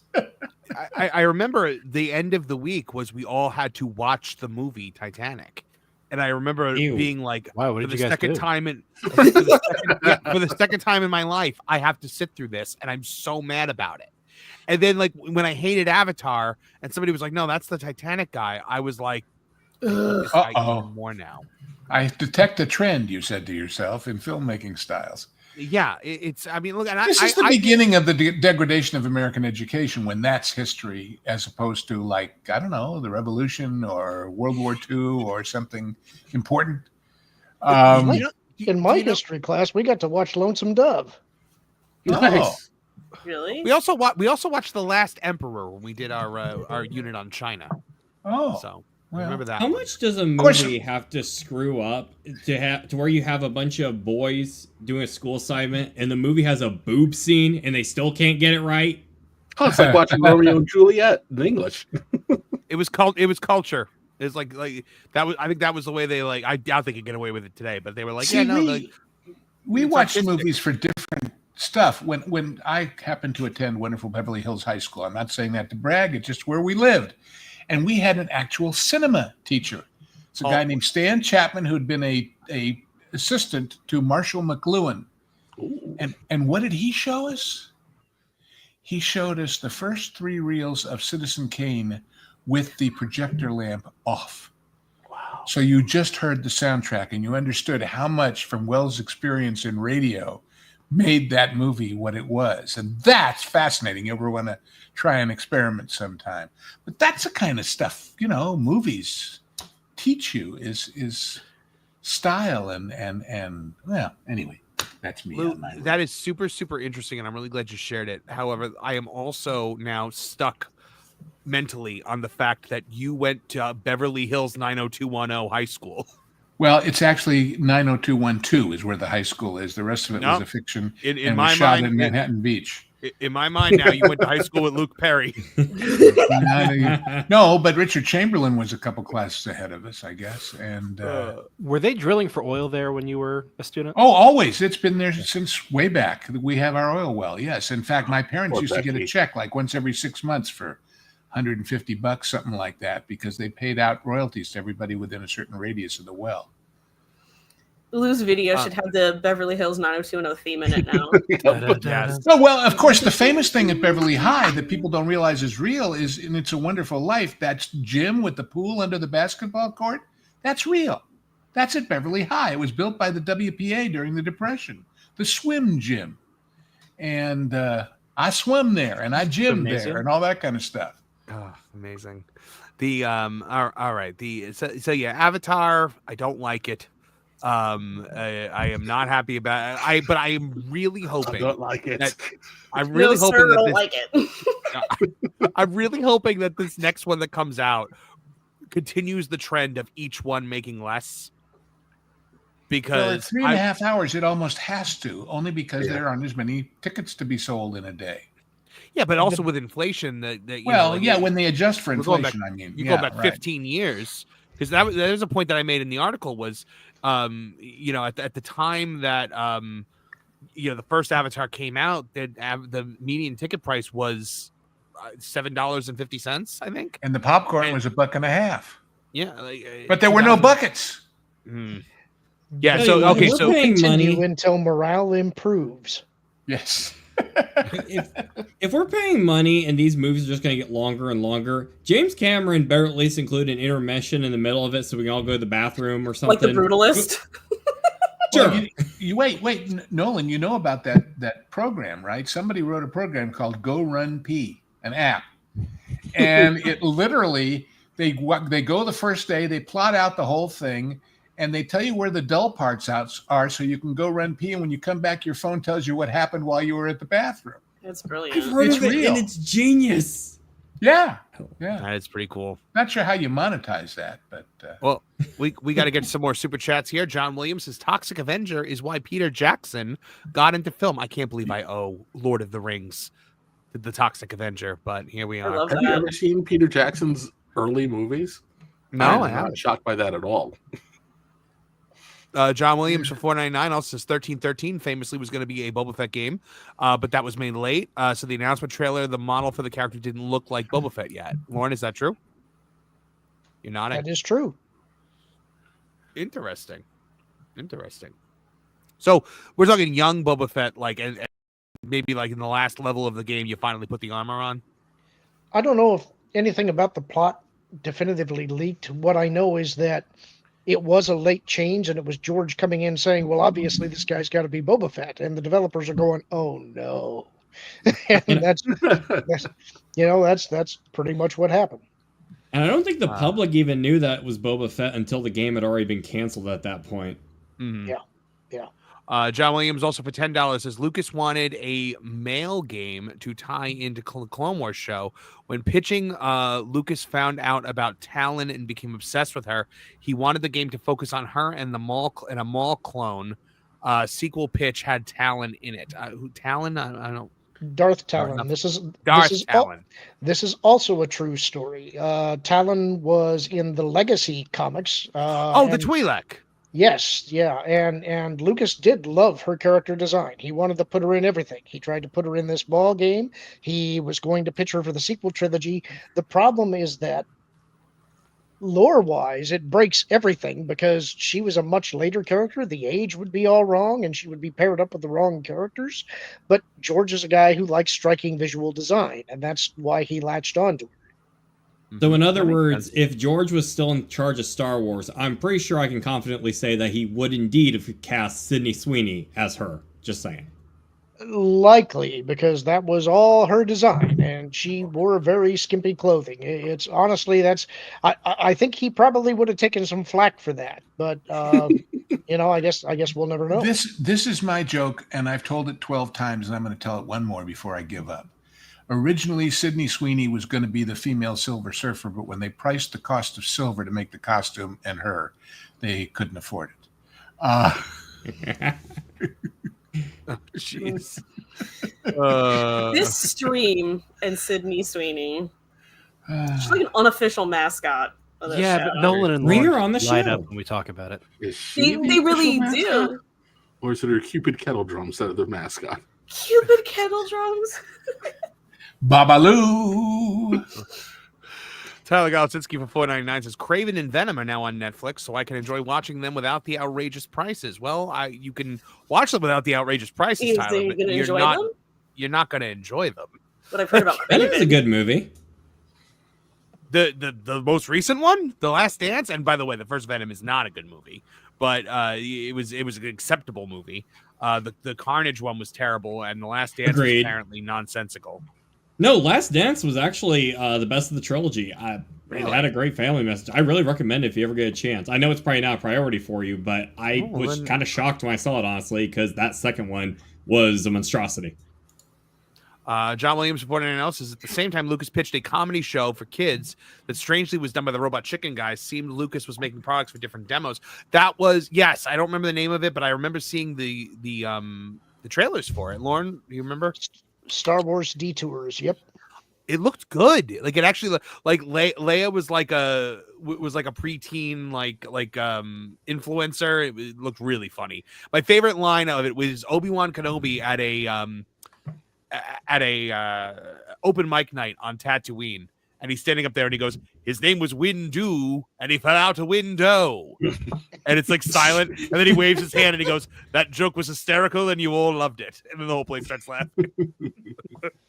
Yeah, actually, I'm kind of glad Detours got shelved. I think tonally it was the wrong direction to take things, but he was trying lots of stuff in that period. And this is why I said at that time, things were starting to feel a little bit weird. It was like they weren't sure what direction they were going to go and what they were going to do. And it felt a little spooky at the time, like Star Wars might be in danger. Little did we know how right we were.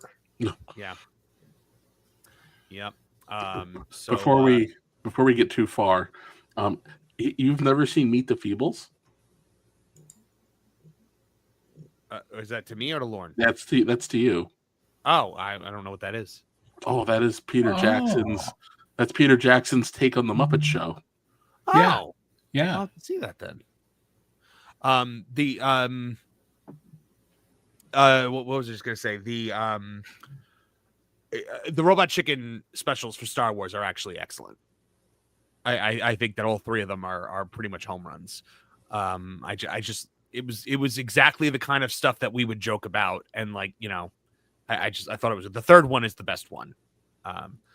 So John Williams for $1.99 says Disney says, who the hell is Justin Baldoni? Who the hell's Justin Baldoni? Huh? I don't do a good Mickey, but I do a good South Park Mickey. Tyler Galasinski for $4.99 says if Mrs. Reynolds wants attention, get hubby to give her lady pool. Wouldn't that check off the DEI checklist? Yet has the chance to make money. Lady Pool would not make money if they tried to make money. And not only that, it doesn't satisfy her ego to play a character who has a face mask. She has to be seen. Yeah. The artist formerly known as Dr. John Cugass for $1.99 says to Lou, I don't know how to speak Hebrew, so you might have to. Freilichen Purim. Yeah, well, it's kind of Yiddish, not Hebrew, but happy Purim, everyone. Oh, yes. I should find that. In our back channel somewhere, if you want to go looking, I don't know, somebody in a store, well-meaning, I'm sure. If you don't know, Purim is the story of Haman and Esther and all of that, and there is a confection, a little cookie in the shape of a three-cornered hat, usually filled with jam or with poppy seeds, called a Hamantaschen. Taschen is hat, Haman is Haman. Somebody in some store called it Human Taschen. And I had a picture of the package, and somebody said, Soylent Green, it's people. I wish I could. I can't find it quickly, so I won't belabor it. But, is today the day that everyone has to fast, Lou? Is it a Jewish holiday? Sure. We fast, we eat. I saw a great there's a music video out there where the guy says the basic theme of the song of all Jewish holidays is they tried to kill us and we won. Let's eat.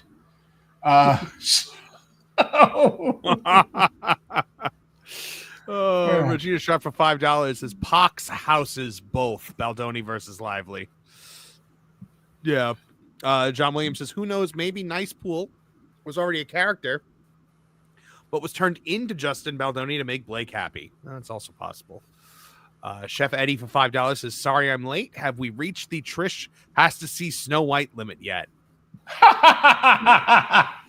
You look like you're holding up a cross to a vampire with your hand up like that. Trish, can you be bought?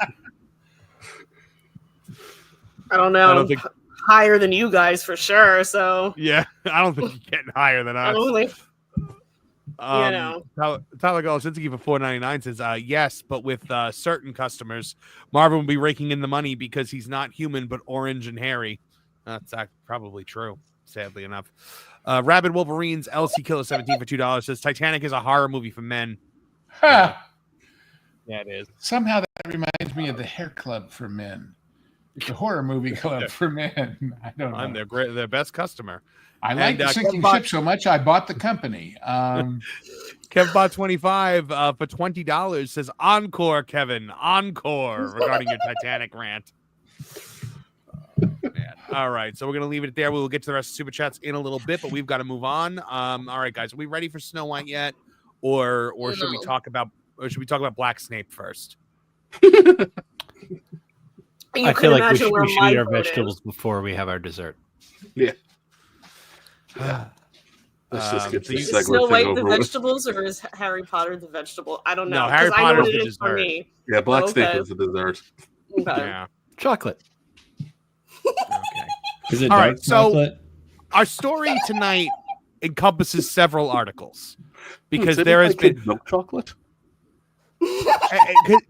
As weird as this is, this story literally in the last week has incurred 1, 2, 3, 4, 5, 6 different articles that we've had to write on that Park Place. And by we, I mean me. So the royal we. It started off nice and simple. Gal Gadot appears to fire back against Rachel Zegler's Middle East stance with ADL speech. Is Snow White caught in the middle of a global conflict? Now, this was Gal Gadot gave a lovely speech to the Anti-Defamation League. Yeah. A speech that was very appropriate and called for, given the given the venue and what the event was and what she was being honored for. She received the International Leadership Award. She stood up and she said she never mentioned Zegler directly, but the timing, wording, and strong view of those who celebrate hostility felt like a bit of a pointed response. So I'm trying to find the actual. She said, I never really wanted to talk about. She opened up by saying, I'm Gal and I am Jewish. And then she said, I never really wanted to talk about politics. I kind of tried really, really hard to avoid it because no one wants to hear celebrities talk about political issues. Thank you, Gal. Imagine. They also don't want to hear. But I will say to Gal, they also don't want to hear them sing Imagine. But but she learned that lesson. That one. She was just trying to do a nice thing. Yeah, her heart was in the right place. Mm-hmm. So basically, she just affirmed her, identity as a Jewish woman, and she spoke out against hatred and prejudice. And for those who don't, for those who don't realize, she's not only Israeli, not just Jewish. She's a veteran of the IDF, of the Jewish Army, as most people are there. So Rachel had to know all that when she made her nasty little dig.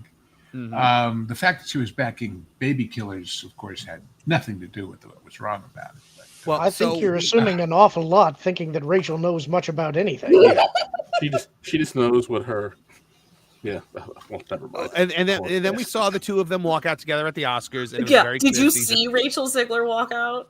Oh, the linebacker walk that she had. Like, what was that? Like, she never walked in heels before. It was I think she understood that it takes a full 5 of her steps to equal one of Gal Gadot's strides. No. I'm in those shoes. You just walk fast. That's what you do. That's why those of us in the movie business at this point are saying, get her 2 apple boxes to stand up. If Gal looks straight ahead, she would not see her, which is something because she doesn't. Well, she also doesn't look at her the entire time. But look at her body language. How she's so subtly tilting off to our right, her left.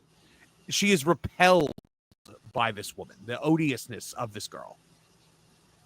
So it's very clear these are two women that don't like each other. All right, so that happened, and great. So here's the difference. We'll get in the difference in a minute. Hold on. So next, Disney put Snow White tickets on sale just 10 days before the release, and it's not looking good. Now, the big part about the story is that the Disney Springs AMC dedicated minimal screens to this Rachel Zegler release. So normally, Lou, how far in advance would you say a big blockbuster movie puts tickets on sale? At least a month, right? A month about. And also, I'm curious, I don't have any idea, for the more popular or the more believed in movies, how many screens at Disney Springs do they get?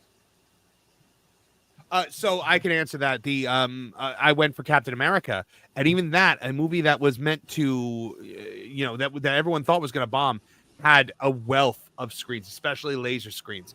They were every hour on the hour, pretty much, in multiple screens also in the dine-in theater, and of course it was in the Dolby theater. So that's normally what Disney does. They roll out the red carpet literally for Disney releases.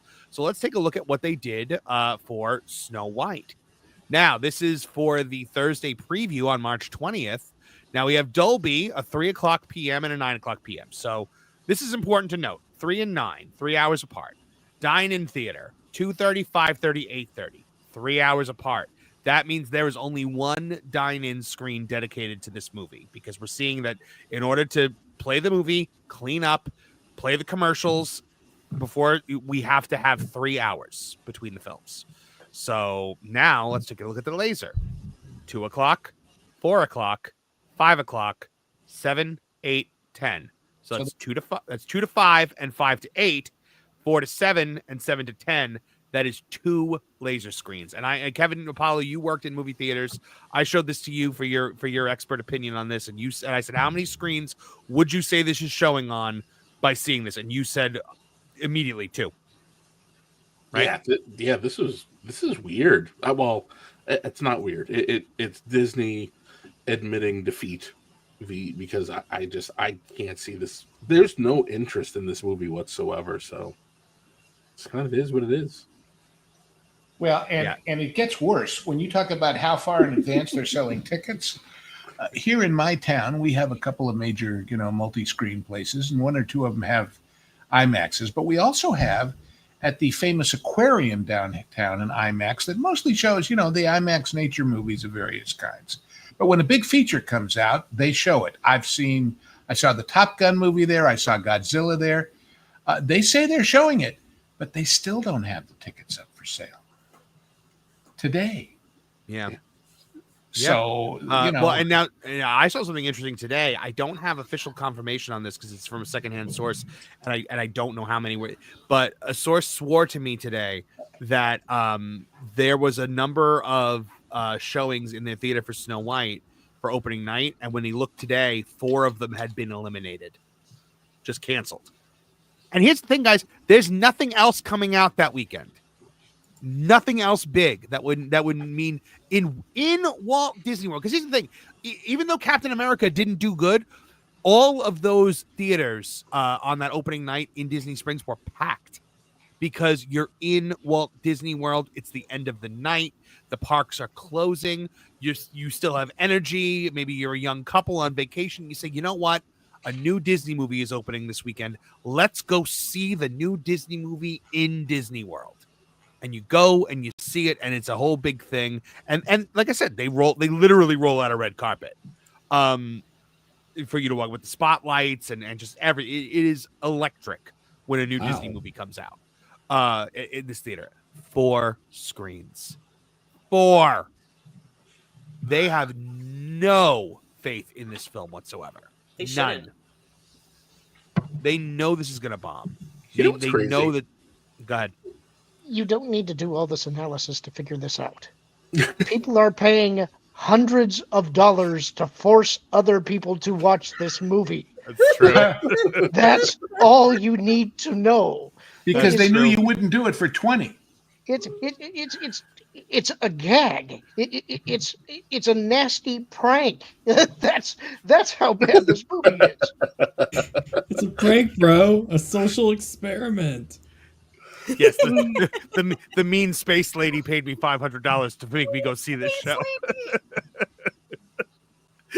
Oh my gosh, I love it so much. It's yeah. So I mean, there's gonna be plenty of leg room at least. You know, I'm gonna be able to put my feet up probably. However, then we saw the following. Disney has scaled back its Snow White US premiere. No traditional red carpet media interviews allowed. Don't let her stick her foot in her mouth. Just get rid of the red carpet. Yeah, they got rid of it. Only photographers and a house crew will be allowed to cover the event with no traditional press interviews taking place. The only time in recent memory I remember this happening for a movie, it was The Flash. Oh, because of Ezra Miller? Oh, and wait a minute. Didn't they told DeMeo not to show up for the premiere that they did for the X-Men thing, right? But they still did the premiere with everybody else. They just told the offender not to be there, but they can't do that with her. Apparently, they have to shut the whole thing down. Well, and it was their outrage marketing interns who made her into this monster anyway. 23-year-olds need very little excuse to be idiots. Oh, I don't know if anybody made her into this but her. You know, there's that great line. If you've ever seen the movie The Professionals, great Western, great show. And at the end, I forget who it is, says to the bad guy, you know, I've met some SOBs in my time, but you're a self-made man. But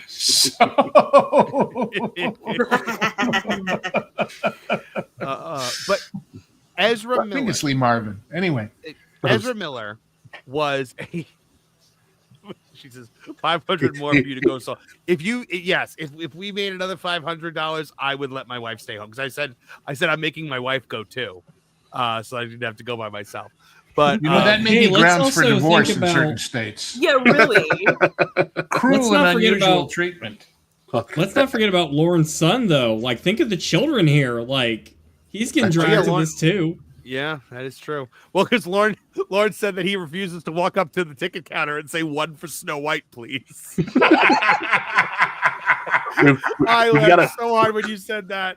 We've got to make you guys press passes. Use that as an excuse. You know what's funny about this is I think the theater actually tried to save me. Did you guys hear the story about that theater that had the roof collapse here a couple of weeks ago? That's my town. That's actually a theater in my town. With the Captain America collapse? Yeah. Yes. Nobody was there. There was only two people there, and they got out fine. All right. Yeah. Let me explain why that is, though. I'm making kind of a facetious joke. That theater is called the Liberty Theater, and it's over 100 years old. It used to be an actual stage play theater with the red velvet curtains and the balcony and all of that stuff. It is not a great movie theater. I love it because it's historic. It's a beautiful building, but the chairs were always uncomfortable. The sound system is terrible. They've tried to upscale it a little bit. They've put in some new amenities. They've replaced the chairs, but the bigger theater in this town is called the Gateway, and it's much bigger, much more modern. It's where all of the first run movies go. What goes to the Liberty now is usually the stuff that's about to exit the theaters or the ones that they don't expect a big return on. So the joke I make is somewhat facetious because Snow White probably wouldn't be playing there. Well, I believe it's probably going to play in. So you know what? I never mind. I closed that one already because I had also looked at one of the laser screens for 8 o'clock that night because you got to think 8 o'clock.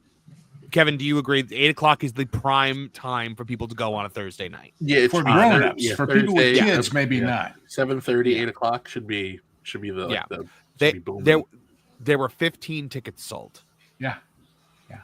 And it's just nobody wants to see it. And nobody Are there wants that many influencers there?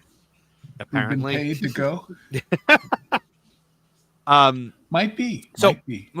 Like what we were saying though, The Flash was the last time this happened, and that was Ezra Miller, an alleged criminal who choked a woman on camera and terrorized stole an and burgled. Yeah, terrorized an entire state, allegedly burglarized houses, was accused of grooming minors. Like, it was absolutely nuts. Just because he wanted to enjoy a succulent Chinese meal. Honestly. It is democracy manifest. And who hasn't had such an urge, I tell you. But I got a copyright hit for that. Which is ridiculous. On this show. Well, it wasn't a strike, but it was like no money you're demonetized. for you. Yeah, you're demonetized for playing this.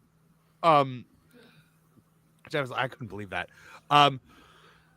So, but now when I reported this off of a Variety article, and there was something in it that really rubbed me the wrong way, and I had to write a whole separate article on it because mainstream media continues to blame fans and Gal Gadot for Snow White PR nightmare instead of Rachel Zegler. Now, I wrote 2 stories on this. First one was the Variety one. This one is on the Hollywood Reporter. They have been trying now 2 mainstream media outlets have done this in the last week, which means that this is a marching order. This comes from Disney, definitely.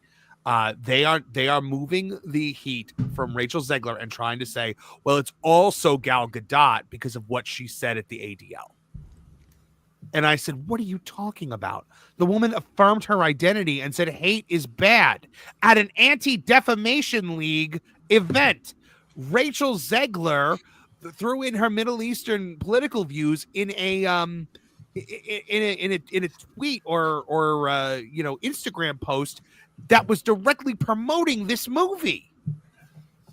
She tied it directly into the film. But anyway, here's what they. Well, she was trying to help the marketing to the baby killing audience out there, and she was. The new article. There's a segment of the audience, that says, "Well, after a long, hard day of burning people alive, I want to go to a nice family film, and I think I'll go see Snow White." It's an explosive segment of the population. Yes. The new article. Marv, I must applaud this picture. Yeah, thank you. I'm very good at finding terrible pictures of people that I don't like to use in articles. Is this a new talent you found? Yes, it is. But rather than holding her accountable, She looks like Monstro at the Storybook Canal. It suggests that the Snow White blame should be shared among culture war critics, Gadot's support for her home country of Israel, and supposed misinformation about the film's production. Now, the report was even edited after production to downplay Disney's embarrassing backtracking on the Seven Dwarfs controversy. And the only reason we have that information, which we'll get into in a minute, is because of our friend Vash Sky, who was super quick on the uptake on this one. So, Rachel Zegler's comments about the original Snow White were a PR disaster from day one. She dismissed the classic film as being extremely dated when it comes to the ideas of women being in roles of power. She mocked the prince as a stalker and proudly declared that the remake was PC because it needed that. She said, people are making these jokes about ours being the PC Snow White, where it's like, yeah, it is because it needed that. She said that back in 2022 in an extra TV interview. The remarks sparked immediate backlash, obviously. But Zegler obviously also made a lot of politically divisive comments. Now, they dragged Gal Gadot in there. While Zegler had done plenty to stir the controversy, THR bizarrely tries to place some of the Snow White blame on Gal as well, as though it could be some kind of media marching order. Just a day before when Variety's Mark Malkin made a similar push. Yes, the one that did it for Variety was, "Is this the gayest thing you've ever done?" Timu Harvey Firestein. Yeah, it's that guy, and he was the one who was like, "Well, Rachel, sure. Rachel Zegler, she was insufferable. She said a lot of things that upset a lot of toxic people. But on the other hand, Gal Gadot is Jewish." And that Variety article. Yeah, that's literally the argument. That's legitimately the argument. Is that she stirred up controversy because she said, "I'm Gal and I'm Jewish." And because she said, "I support my home country and the army of which I am a veteran of." Stop it. That makes her a divisive figure.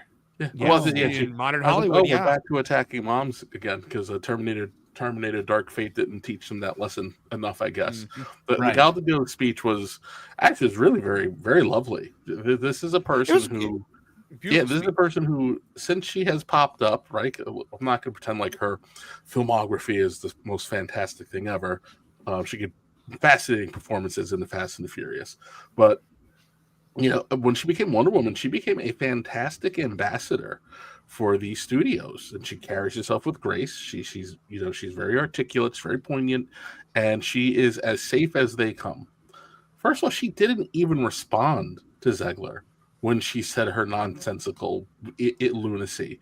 We're talking about a private event that happened to be filmed, where she doesn't, she opens up with just explain who she is. She's a mom, she's a mother, she's a sister, blah blah blah blah blah blah. And we're gonna try to lay this at her feet. Why?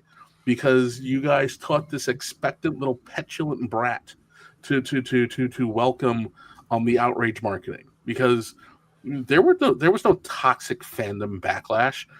A couple of jokes of, well, I guess it's Snow Off-White, but we all knew what this was. We all knew what Disney was doing. People didn't bite. And then you let this little flapping jawed idiot start saying what she was saying, and she went out of her way to start triggering people and attacking people. No one cared. Everyone's going. This is another crappy live action Disney remake I'm not going to go see. And then they sent that little moron out on the attack, and then misread the tea leaves, because people were at the point where they're like, you know what? You psychopaths have had the last batch of years ago ruin everybody's day. Now it's time to poo-poo your parade. Well, Kevin, I think what I saw here also is the fact that when you look at these trailers, and I think this is the main reason why a lot of people, because I don't think the vast majority of people know about the Rachel Zegler stuff. I think that the vast majority of people look at this and say, that's not Snow White. It's not. Yeah. And it's dark, and it's foreboding, and its style is ugly, and it's like, and she's staring down armed soldiers, looking down the point of two spears, and that's not the character. You've changed her primary motivator, and that is the heart and soul of a character, is their motivation in the story.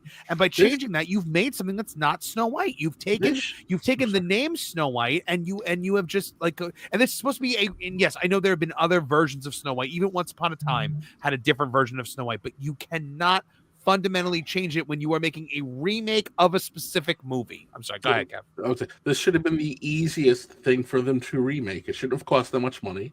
It was the safest, most milquetoast thing you could have ever done. This should have been in and out, print the money, go home. Instead, we did what we did because it was made when it was made. Yep. And by the way, the other political undercurrent of this, or socio-political, however you want to describe it, is this.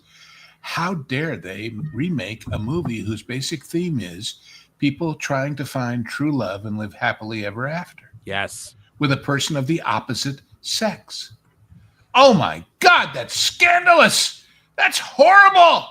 Mm-hmm. And of course, when I see this and that whole thing about, who's the fairest of them all, remember those commercials that, what was it, Catherine Deneuve did about, don't date me because I'm beautiful?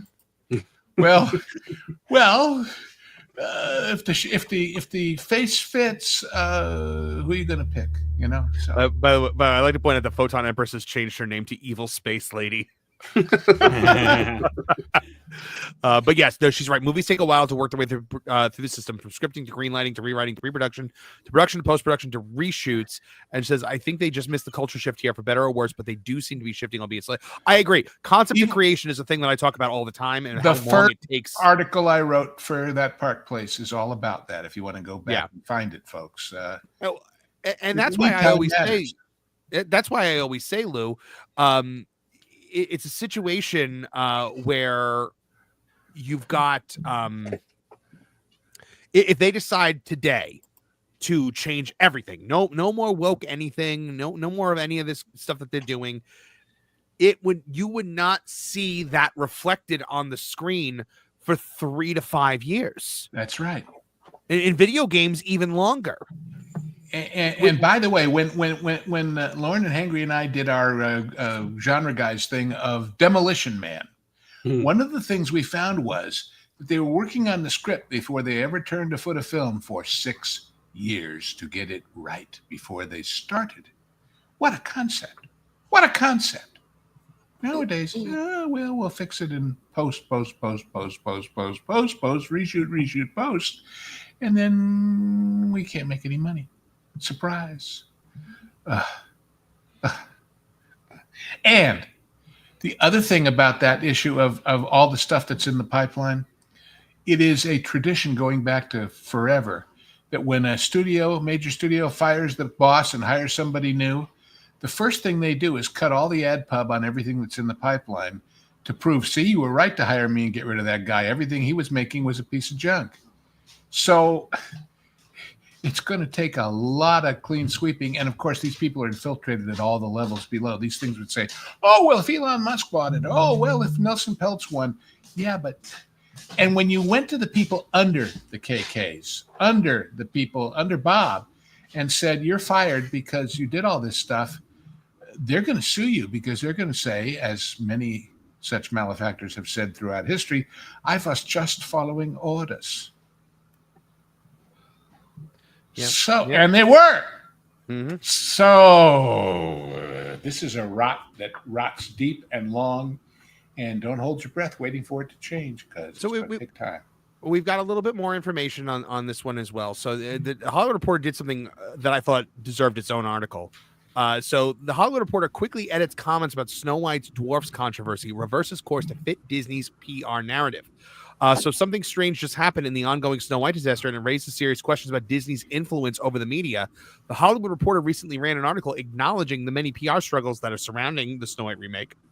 One of the most notable sections detailed how Disney originally they were going to cast dwarves, and then Peter Dinklage did what he did, but they had cast a diverse group of actors of various sizes and genders to replace the 7 dwarfs, something that was widely mocked when leaked set photos surfaced. The original article even admitted that after Backlash, Disney pivoted and made the dwarfs CGI to resemble the original 1937 characters. But then a very short time later, THR edited the article. The updated version now claims that the reports about the 7 dwarves were erroneous and that director Mark Webb always planned for them to be CGI. So here we go. This is from the original article. Thank you to Vash Sky for being so on top of this and finding it. The production likewise originally cast a diverse group of actors of various sizes and genders to play the 7 dwarfs, which was met with uproar and mockery from purists when set photos leaked. The characters were then reworked with CGI to appear like the dwarfs in the original film. A couple hours later, all of a sudden it was changed to say there were also erroneous reports regarding the 7 dwarfs. From the outset, Webb intended for them to be CGI characters based on the 1937 film. Guys, this is a lie. It is a lie.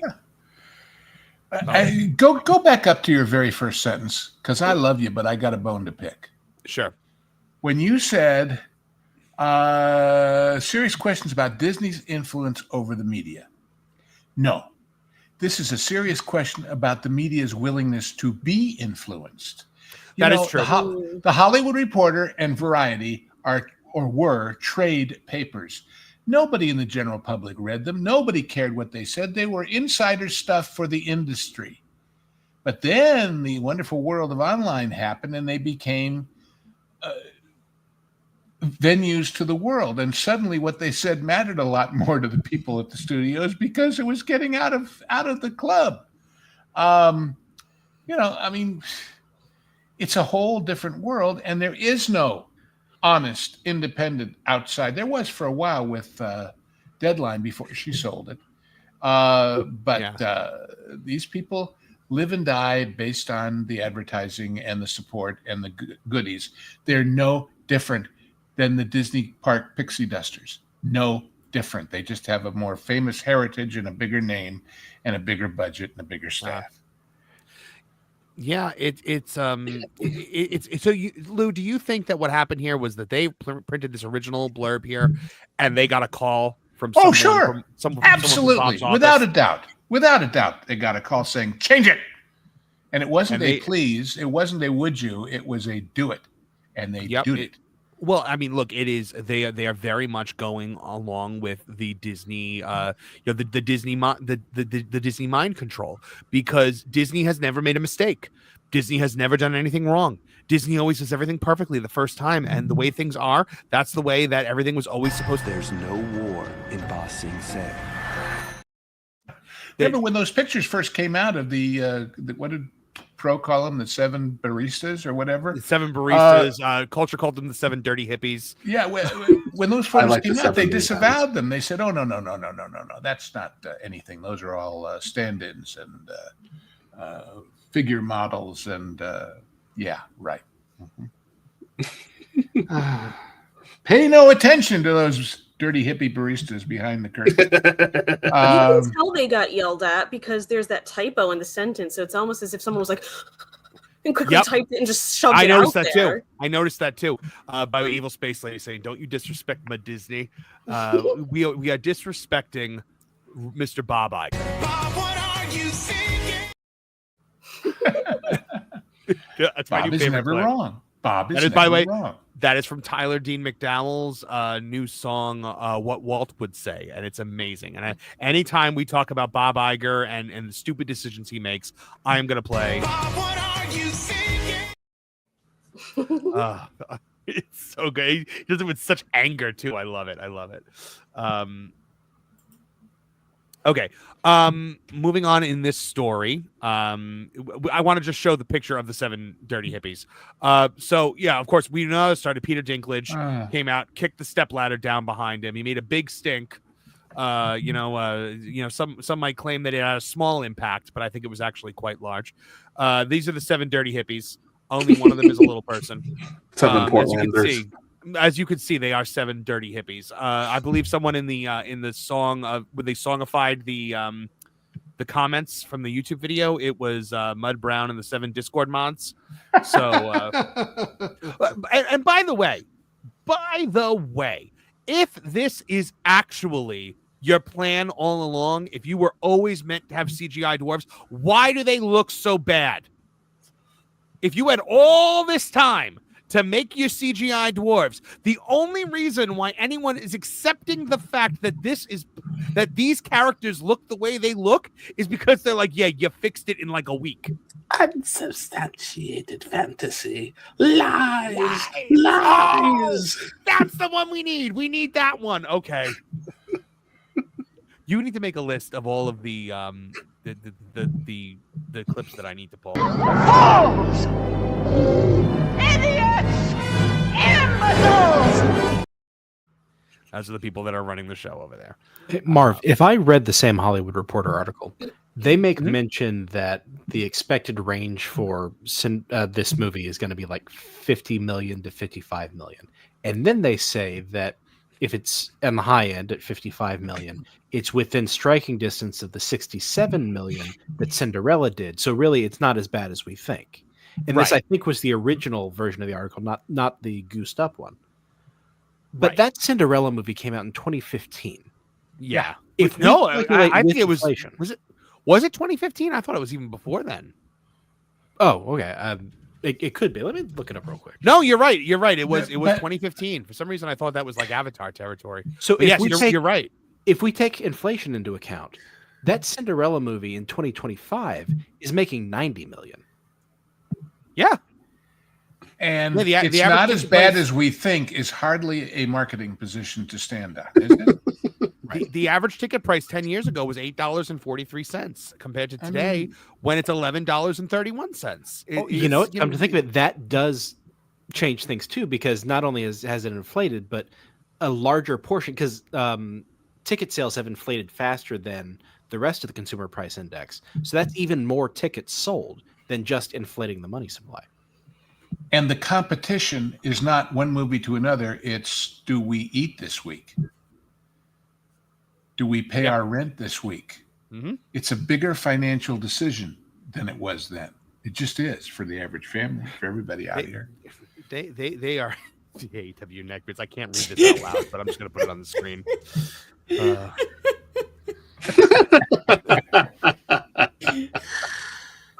Oh my my gosh. Well, yeah. there used to be a joke about people standing outside Photomat singing "Someday My Prince Will Come." Jeez. So now this because this just got dragged back into the news, we had this today where the Snow White controversy has exploded as Little People actors threw a big fit and slammed the studio. Disney has claimed that CGI characters were always the plan despite late CFOs. So this is from her name is Allie Chapman, who has appeared on Little Women LA.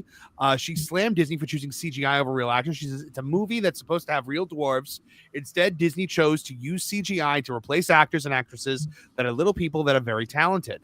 And then you have her husband, whose name is Matt McCarthy, who I believe is also a little person. So that's 7 roles right there. 7 little people that could have filled those roles, and unfortunately was shut out of the opportunity. And they were shut out because of this man right here. Who doesn't even know the story. Because they don't live in a cave. No, they don't. They're entrepreneurs. They live in a house.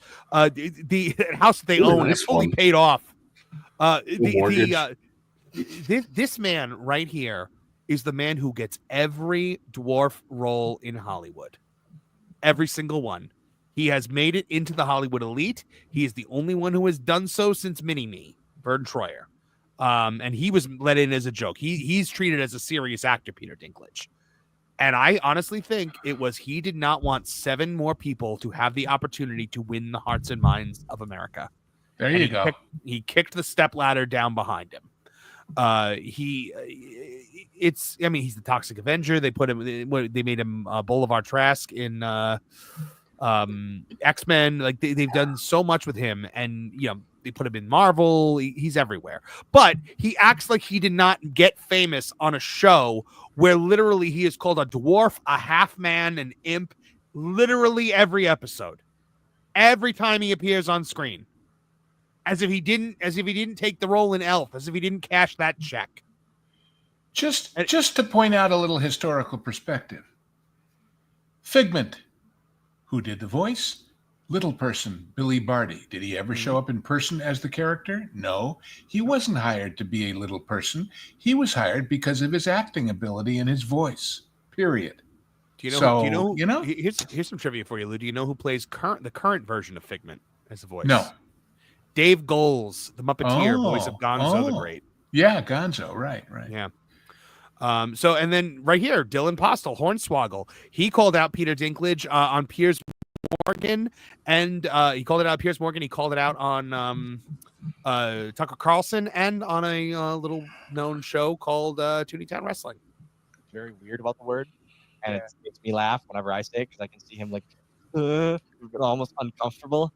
But it's just a word, man. It's just a word. Stop taking yourself seriously. And then Peter Dinklage comes out, and then he does this thing about speaking about the Snow White stuff and talking about. Yes, I was about to ask about this. Yes. What has he been?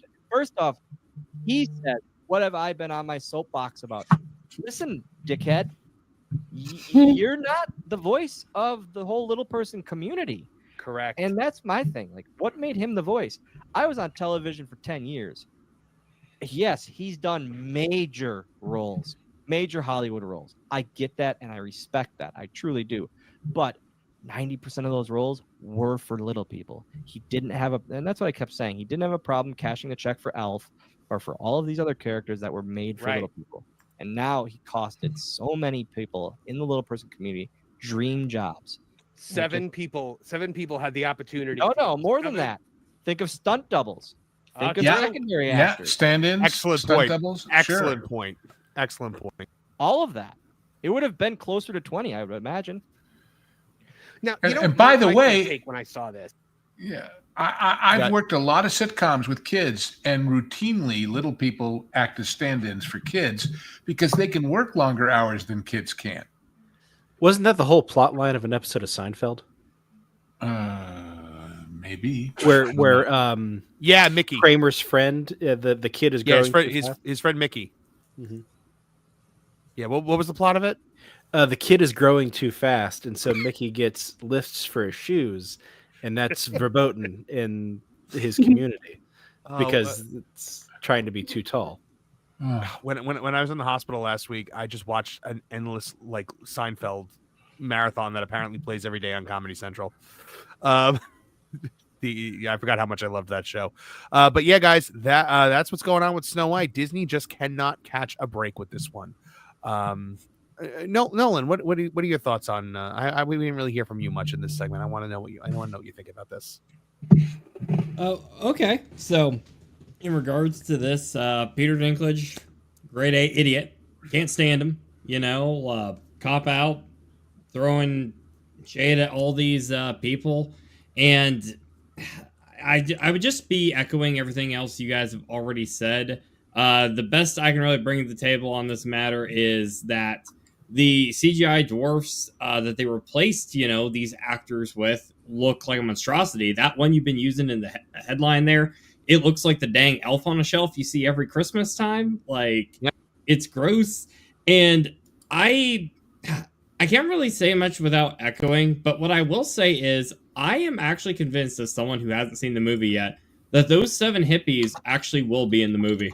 I think that they're going to do a spin where, despite all the controversies going on with the casting of little people and all that, I think that they're going to be like, no, we always planned for it to be CGI. And these hippies that we saw, or whatever they end up being called in the movie, they're just there to be a part of her, revolution or whatever, she's going to do to try to defeat the evil queen. I think they're going to work with the footage they have. They might have done some reshoots with those original actors, and they're going to end up hiding that. Whether I'm correct on that, I'm not for sure, but I do believe that could be the case. All right. Well, as we move off of this topic, I do know, Lauren, you have to head out. So why don't you tell the fine folks where they can find you and everything that you're up to? You can find me on Pro's channel quite frequently. You can find me on The Genre Guys with Lou and Hangry Tables just about every week. You can find me on Twitter at Lauren Connor and at YouTube at Lauren Connor 9030. Lauren, what book are you reading right now over on your... The first book in the X-Wing series, Rogue Squadron. Fantastic. How'd you like the Darth Plagueis novel when you went through I did enjoy it. I don't think I'm as big a fan of it as a lot of people are. I love most of James Luceno's stuff. It didn't set my world on fire. I kind of like it a little bit better if Palpatine just never has a backstory. But that's just a personal take. Yeah. I like that too. All right, Lauren, thank you very much. We will see you next week, my friend. All right. Take care, everybody. Live long and prosper, my friend. All right. Okay. So, because we like to be fair on this channel, because as my good friend Pro likes to say, we call balls and strikes. I want to talk about something good, guys. The Lilo and Stitch trailer, was really good. Yeah, it was, and I want to make the case that this is the anti-Snow White. It is the polar opposite of Snow White. It's amazing how much it is, because this is rather than despising the original source material, this embraces it. This celebrates it. It keeps the original themes. It looks even everything down to the character models. Stitch, the Grand Councilwoman, the spaceships. It all looks like it was taken right out of the animation cells. And whereas purists and I guess maybe you're more conservative people got upset that the race swap of Rachel Zegler, the woke crowd threw a fit at the casting of this young lady who plays Nani. Do you remember that? When they all screamed that she was too thin, she wasn't dark enough. They're still screaming about it, by the way. They are screeching about this film. And at the end of the day, I don't know. She looks pretty dark. She looks like Nani. You can't make these people happy. That's why it's best to ignore them, like we did in the early part of the century. Yes. And they are going to find out, guys, that in this movie, I predict this movie will make $1 billion. And they're going to have to look at the people they appeased with this movie and the people they appeased with Snow White and realize where the money lies and where the majority of this country is. Because, I mean, did everybody here watch this trailer? Because it was really good. It's fantastic. It's absolutely fantastic. And I understand people are upset because they didn't have a transvestite character that was in the original or something crazy like that. There's they have to find a controversy, right? The character with the one eye, his name starts with a P. I can never remember it. But in the original, him and Dr. Jumba, they dress as a man and woman, like on vacation in Hawaii, like in their quest to like capture Stitch. In this, it looks like they're using some kind of alien tech to make themselves look like human beings, and they're both dudes. And people were upset about that, and I'm like, well, okay. First of all, the original character was not dressing as a woman because like he wanted to do drag or whatever. It was a joke. It was a gag. Yeah. It was meant for yucks. It was making fun of the situation. So you shouldn't want that. Like they were openly mocking the entire concept of drag with that. And secondly, in a live action thing, a one-eyed alien and a big hulking alien, the gag doesn't work in live action. It works in a cartoon, fine. The cartoon's great. It's a funny gag in a cartoon. In a live action, it just plays weird. One other thing. This character of Stitch is not easy to get right, and I present as evidence the totally failed attraction at the park. Yeah. I mean, they totally blew it there. And then they said, oh, wait, let's go back to like what made this good. And here we have this wonderful, what looks like a wonderful movie. I'm hoping we haven't seen all that's good in it in the trailer and the rest is mediocre, but because that happens in trailers, but still. Yeah. Someday some crazy wide-eyed executive is going to say, if we just make original movies, nobody's going to care whether or not we race swap anybody because we can't race swap them. There'll be new characters. Yes. Oh, new? You trust the audience enough to embrace a new character or a new attraction theme or anything new? No, we'd much rather make remakes of remakes of remakes, take everything that made the original good out of it, and be surprised when people say, nope, thank you, bye. I don't know how it is many not of like... you... Go Sorry, ahead, Nolan. Oh, I just want to say, I don't know how many of you guys watched more Lilo and Stitch stuff outside of the original theatrical film. I actually saw the other two movies they did direct to DVD / direct to cable, and I watched a good chunk of the Disney Channel series when that was airing. And I gotta say, as someone who was a fan of that, this little girl here they picked for casting for Lilo, I think that's dead on perfect. Like I get the awkward vibes of it, but also that cool spirit. Like I gotta applaud him on that. It Stitch looks perfect. They got the gentleman who was, I believe, directed the first movie, was also the voice of Stitch. He consulted on the film. Yeah, Chris Sanders. He consulted creatively on it, but also is voicing Stitch again. So Stitch sounds like Stitch, which is a very important thing in a movie like this. Now, I don't know if you guys remember what it was like when Lilo and Stitch came out, but Stitch-a-mania was huge. It still is. Because he's so cute. Walk into any Disney gift shop on property, and there's a wall of Stitch still to this day. And I always say that it is a overcorrection because when Lilo and Stitch came out, Disney did not expect it to be a hit. I don't think they saw the brilliance of what they had and the wholesome message of it, and it resonated with kids and parents and everyone.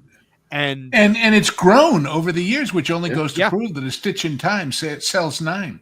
Yeah. Well, so they didn't have enough merchandise though when it came out. They had to Stitch merchandise. You couldn't keep it on the shelves. I worked in KB Toy Store when the movie came out, and moms were getting damn near violent because you didn't have a particular Stitch. Yeah.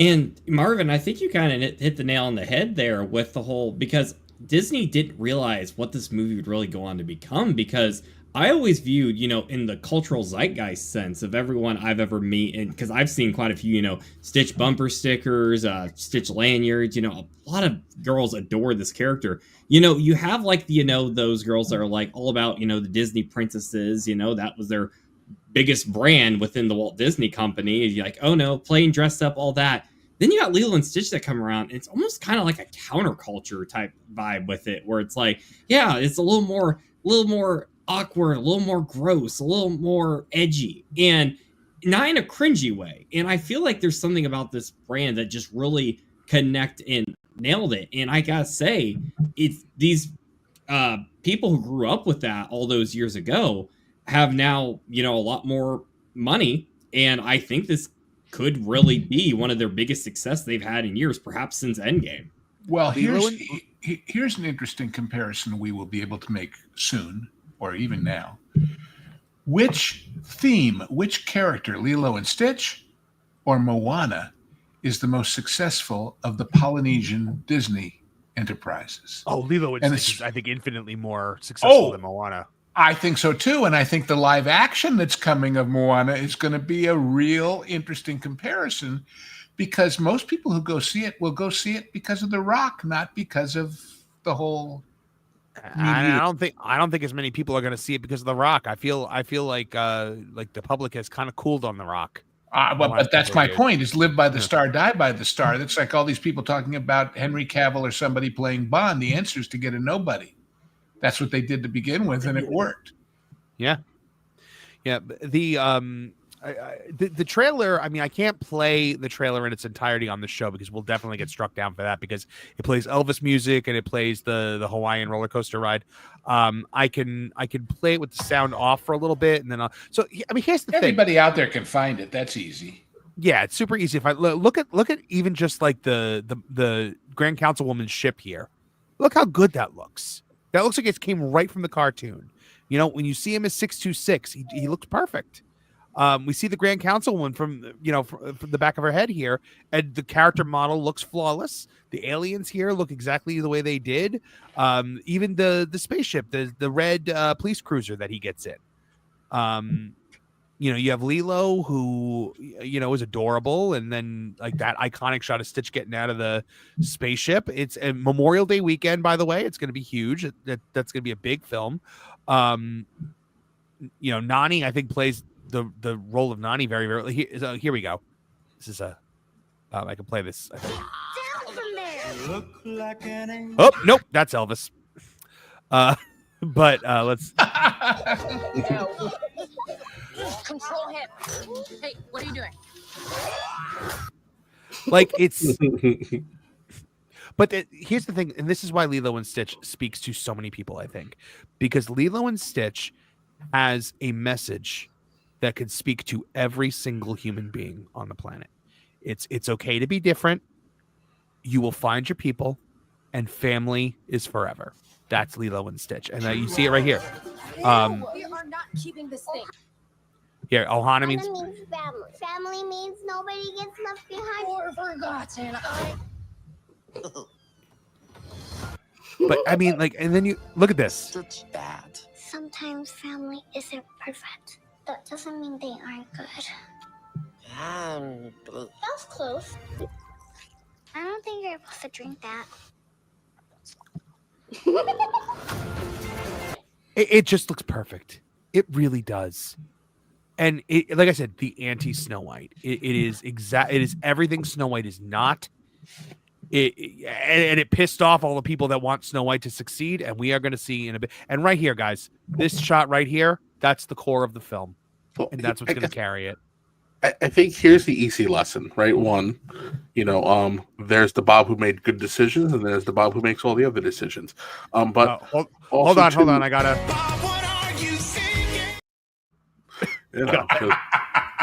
One Bob gave us Wolverine and Deadpool, Lilo and Stitch, and the other Bob gave us everything else. But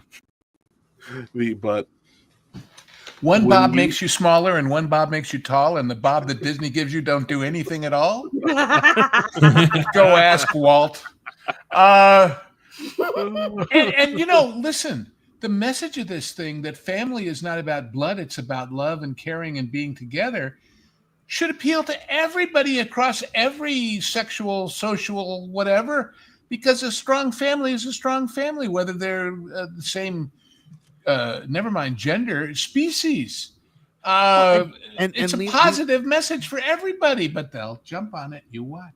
And Lilo is an outcast. Lilo feels alone, and you, for whatever reason that you are different. Just the fact that it's like, it's okay to be different. It covers everything. It covers it all. It doesn't narrow it down to a very specific group of people. and make it so that it's only for them. This is a message that speaks to everyone, and that's what Disney movies used to be. And bravo to them for actually putting this out. And I hope it makes $1 billion if it's as good as it looks. Yeah. And thank you for not putting Seth Rogen in it. Or anything. They talk so much about Marvin. 4-quadrant films, but Yeah. this actually is one. My boys want to see it. My girls want to see it. I want to see it. My wife does. Everybody in the family wants to go see this, and I'm not going to have to drag the boys kicking and screaming just to something that their sisters want to see. Yeah. Yes. So Yes. bravo. Yes. Good job Well, finally making a movie like it's supposed to be made. And Stitch is a character that appeals to boys and girls because boys love him because he's funny and he spits and he burps and he's destructive. He's destructive, and Toddler. girls love him because he's adorable. He's so cute. I know I sound like such a girl, but like it's true though. He's so adorable. And women never really totally grow out of loving their stuffed animals and their plushies. You just Trust don't me, I on the know. whole. And he also kind of just hits you right in that spot as, a plushie loving woman. You're just like, oh, I just want to hug him. I got a couch full of Jigglypuff stuffed animals over here that my wife collects, so I understand. But I think it's a home run. I really hope it's good. I really, really do. The lesson learned is when you go back and you get the people who were actually involved in the IP or care for the IP and task them to help with developing it, you get good results versus bringing in your folks who want to inject things that don't need to be there or want to put their own take on it. So it's, there's a reason why the people who came up with this originally came up with this. They are unique personalities and individuals. And to say, well, we don't need them, we can just sort of do it, is just that way lies. And not madness. to mention, this film should have been a writing on the wall as another bad mistake for Disney because, the 2D film was already perfect. Like, did we really need a live action thing? But they brought back the people who made the original so good. And it's already showing proof that this thing is going to be a money juggernaut. What does that say about if Disney had the same mentality of brought back the old Star Wars people? Timothy Zahn, they're probably not going to get Lucas, but all those people. It shows that if you get some people with some creativity within a short span of time, you can even take something that could be theoretically a bad idea into something great. So get people to actually like your source material, Disney. Well, exactly. Well, I mean, look, when you have a situation where you have people that love the source material making a revival or a remake of something, you get things like Glum Gold, Glum Gold, Glum Gold, Glum Gold. You guys got that one for free. I'm so glad that I have brought such eyes to the DuckTales reboot as I have, because plenty of listeners have hit me up and been like, dude, because you play the clips all the time, I started watching the new DuckTales and it's fantastic. And because it is much like the way Lilo and Stitch. But now here's the thing that I really love about Lilo and Stitch, because it is going to eliminate all of the media talking points about Snow White and why it failed. Because you're going to have the people that are going to be like, well, it's because it's a woman of color and people don't like women of color. Well, okay, this movie stars 2 women of color. Next. Oh, well, it's because people are tired of these Disney live action remakes. Okay, well, this movie is a Disney live action remake. Next. Because eventually you are going to have to land on it was because of the mistakes made by Disney and Rachel Zegler that led to this. There's no other way around it. Period. End. So, all right, guys, we've got some super chats to get to. You guys are being super generous here tonight, and I want to celebrate that and celebrate you guys because, man, where would we be without our wonderful audience here on Tooney Town TV? John Williams 499 says there were signs. Look at Terminator 1 versus 2. Second film, despite being good movie, is the exact opposite of the first movie. Cameron only cares about SFX.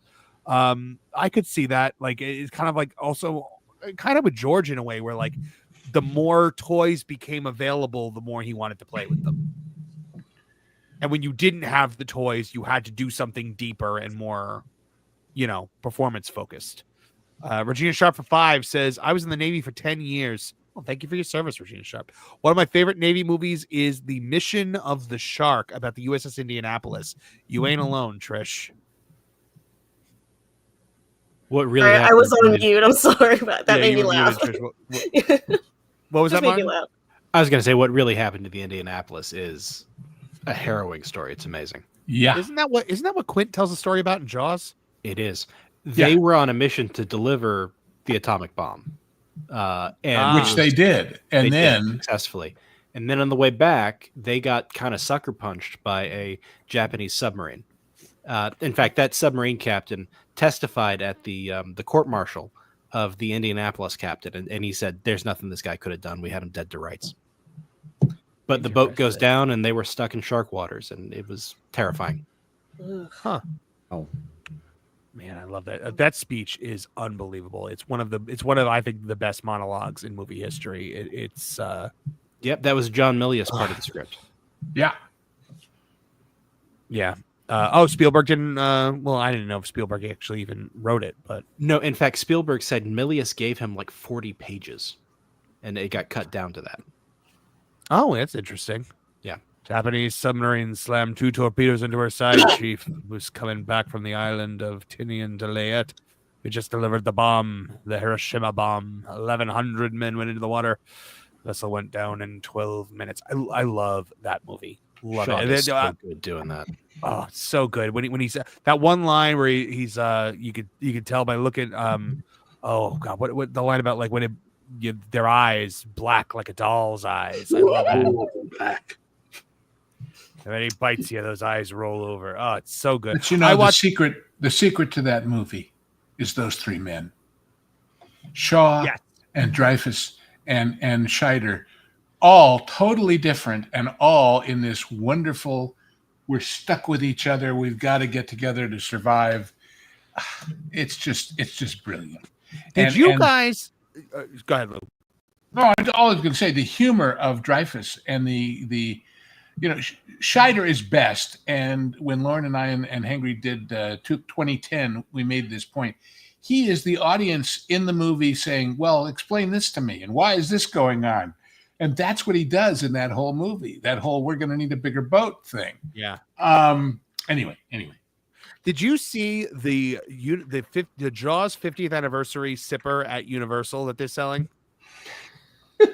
No. You guys see this? Hold on, I'm going to show it to you right now because I'm just assuming it's like an looking. open shark head. Yeah, Not only is it an open shark I know what I head. was picturing. It's got the rope around it with the harpoon, and the sipper part is the oxygen tank. It's it never ceases to amaze me how great movies degenerate as the spin-offs happen. Certainly true of Jaws. The other one that is true of is Airport.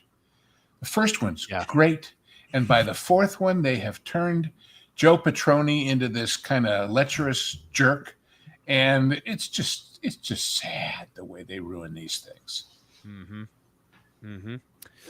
Yep. I actually bought. They had a disc of all 4 airport movies, and it was called the Terminal Collection. Tyler Galasinski for $4.99 says the origins of Trish descending into the macabre thanks to pop culture and Titanic. Excellent, Mrs. Excellent Smithers. Dags for $5 Australian says you haven't seen Meet the Feebles, Marv? It's right up your alley. Bad Taste, Meet the Feebles, and Brain Dead / Dead Alive are must-watch B movies. I'm going to look into it. I'm definitely. And what was that other movie? His the kind of quasi horror picture in the little town in New Zealand. And, I can't think. What was it called? Was it Dead Alive? Dead Alive. Yeah. Oh boy. I knew Martin would know it. Seems like something Martin would know. Tyler Galasinski says Red Twi'lek, Sydney Sweeney, wonderful. Matt Hardy, Red Twi'lek, Cindy Sweeney, wonderful. He said Matt Hardy, so I went with that because it's easier than the Dobby voice. Sam Wolf, Life of a Military Wife member for 1 month, says back in the day, I had connections to Lucasfilm and I auditioned for episode 3. I didn't make it. I would never audition now. I don't blame you. But Chef Eddie for $5 says this is for the fun for Nolan to see Snow White. He should be able to get the kids' price. Poor Nolan. I'll get a nice Happy Meal afterwards. You got to wear really a beanie with a thinking. You need to wear a beanie with a propeller on it. when you go. And carry a giant lollipop. The Happy Meal. There's a collection somewhere of all of the "Are you thinking what I'm thinking?" Pinky replies, and one of them is, "I think so, Brain. But if we called them sad meals, the children wouldn't buy them." So. That reminds me, Lou, of something. We went to it was either a McDonald's or a Burger King or something like that. And, most places have some sort of kids meal. And we're in the drive-thru, and they had a step up above it where you get more food. It was called a Mighty Kids meal. And my dad was like, "Oh, I remember so do they have Kids meal. What's that?" I remember the Mighty Kids meal. Yeah. And my dad's like, do they have a flabby kids meal? What if your kid's really weak and scrawny and stuff like that? I'm like, eat enough of those, he'll be a flabby kid. But I'm pretty sure the majority of the Mighty Kids were probably flabby kids. So, let's see. Dags Thanks, for $5 Australian says, just in case you missed it, do not watch the Meet the Feebles trailer beforehand. It completely ruins / spoils the movie. Oh, well, that is good advice because I have not seen the trailer. So, BPE sent in the BPE special. $20. $20. No message. I love it. I love it. There's no message. Can we allocate it to the Send Nolan to Snow White fund? John Williams for $4.99 says, why are the actors wearing costumes that don't match the final design if it was always the plan? Yeah, absolutely. It was in no way. Disney likes to tell you that was the plan all along, but this is a lie. I love that. Thank you, Dolores. All right. So speaking of Dolores Jane Umbridge, I think it's time to talk about what's going on over in the wizarding world. What's going on? Yeah. All right, guys. Well, it is official. Which, by the way, kudos on this image again, right? The best image for this article. Harry Potter HBO series officially race swaps Snape. Papa Isidu finalizing deal to become iconic J.K. Rowling character. HBO's upcoming Harry Potter series has made a controversial casting decision with Deadline confirming that Papa Isidu has been selected to portray Severus Snape. The move fundamentally alters one of J.K. Rowling's most explicitly described characters, disregarding the author's detailed portrayal in favor of Warner Bros. Discovery's ongoing push for so-called inclusivity. Severus Snape is one of the most vividly outlined characters in Harry Potter, described across multiple books as being pale-skinned, with long, greasy black hair and a hooked nose. In the 6th book, Harry Potter and the Half-Blood Prince, Rowling specifically refers to his pigmentation. Snape's pale face, illuminated by the flaming cabin, was suffused with hatred, just as it had been before he had cursed Dumbledore. It's right there. The only part about this I don't understand is she is so protective and so controlling of everything. She must be going along with it for some reason. Yeah, but she's because she's also in on all this stuff. She a lot of people think she's not just because of her views on gender politics, but no, I think she's fully on board with this kind of thing. Well, they already race swapped Hermione in the play, but that was a Broadway show though that not a lot of people were going to see. This is way different. She says it's canon. So many more people. She says that play is canon. So. It was coming. We knew it was coming. Just wait for the Hermione news. It's coming. I think it was part of her contract that she got millions and millions of dollars to be able to do that by saying it was canon. So Alan Rickman embodied the vision of Snape with precision, becoming one of the franchise's most beloved actors. Now, rather than staying true to the source material, HBO has opted for a race-swapped version, seemingly more concerned with modern Hollywood trends than remaining faithful to the original story. And that's Papa Isidu when he performed in the Royal Shakespeare Company's Hamlet as Hamlet. So this is not the first time. But because people are like, well, why would he even want to take this? Why would he maybe he would turn it down? I was like, no, he played Hamlet. You can't compare that to Shakespeare. Everybody has to play Shakespeare at some point in time. If you're a stage actor, that's radically different. I guess. But do you have to play him in a coat with peace symbols on it? Well, yeah. Anyway, aside from that hippy dippy nonsense that we're seeing right here, the hippies were supposed to be in Snow White. So it also looks like Janet McTeer is going to be playing McGonagall. She does align more closely with the McGonagall audiences recognized from the books, and obviously Maggie Smith. So, You're all looking it up right now, aren't you? I can hear I know who your she Not is. me this time. I didn't know who Janet McTeer was, and I'm looking, and yeah, okay, I'll buy that. She's a bit younger than I would normally envision McGonagall. She's because, 63, according to this. Oh, Maggie Smith was eternally 97. So right, yeah, and Maggie Smith has been 97 years old since Hook. I know, it's really impressive how she didn't age. Yeah, she was the quintessential old lady, kind of like Jessica Fletcher back in the day. Yeah, Murder, She Wrote. Yeah, love Mrs. that. Potts. Love it. Angela Lansbury. I love Angela Lansbury. But yeah, guys. So there it is. HBO has apparently decided that, I know we said we were going to stick to the source material, but never mind. Oh my God. Haven't you got a black panel with white letters on it that could say that? It would be so trendy and so modern. And the Netflix remake of that joke. I made that yesterday specifically for this. Yeah, I mean, Told you so so. All right. How about there's a line? Hold on. Told you so. Oh, we cross the line all the time. Yes. Trish, give me a little rant on this while I look something up. I don't even have a rant. It's funny. Thank you for saving me the years and hours of my life that I would have spent watching this, because now I can just do something better with it. I don't care that Janet McTeer fits it. It doesn't matter. You've screwed it up. The people you're appealing to weren't going to watch it, and the people who were going to watch it now aren't. So have fun with your multi-year, however $1 million failure, because it's going to fail. Have fun. You shouldn't have changed anybody. You took the one person you really shouldn't change. Yeah. And you changed them. So now have fun trying to. And I don't think they expected the minority backlash. Because did minorities give a backlash to this? I've seen a lot of black people be like, I don't want this. Yeah, the loudest are black people. What are you doing? We know what the guy looks like. This is a book where you get a very vivid description. No one asked for this. And I have no idea what he's like as an actor. He could be fantastic, but we try to be nice. We try to say this, that. No, you know what? You don't have to take the part. So now whatever criticism, because they go, oh, you're this, you're that. No.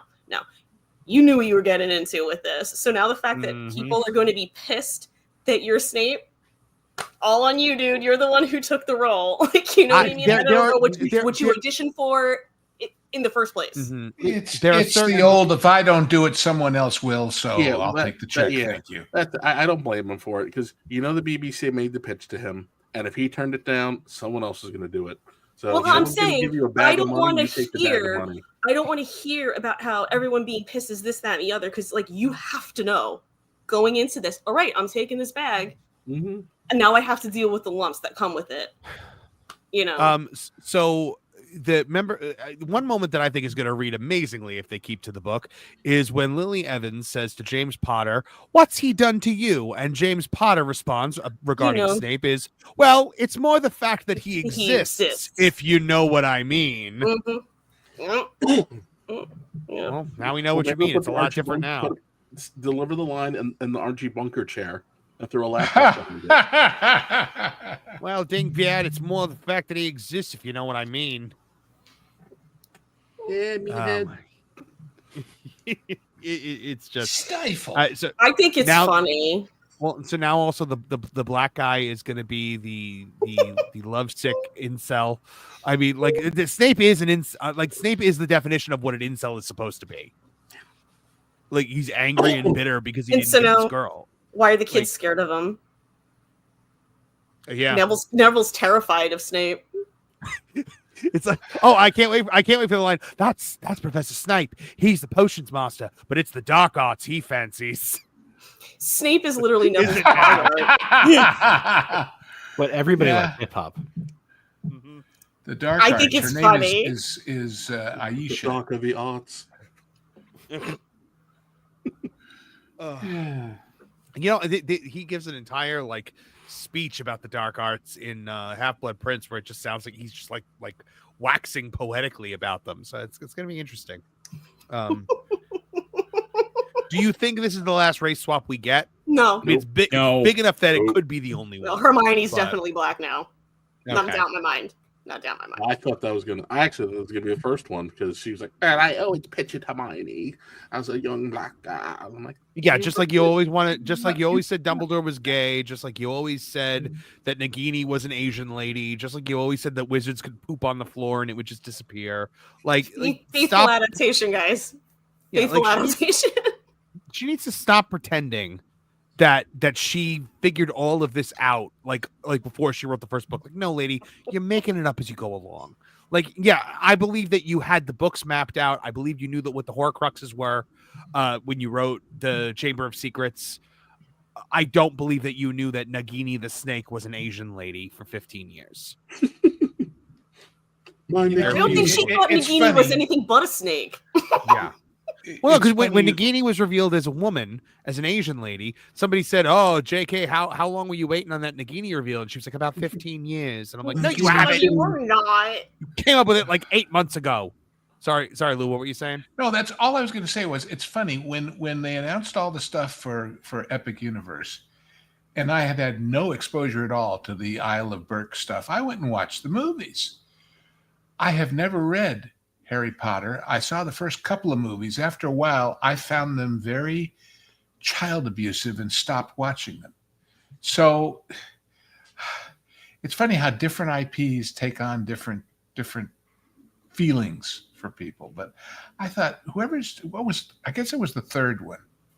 That really made me I thought it was creepy. How much they were doing to these children. And it bothered me, so I'm a sensitive soul. What can I say?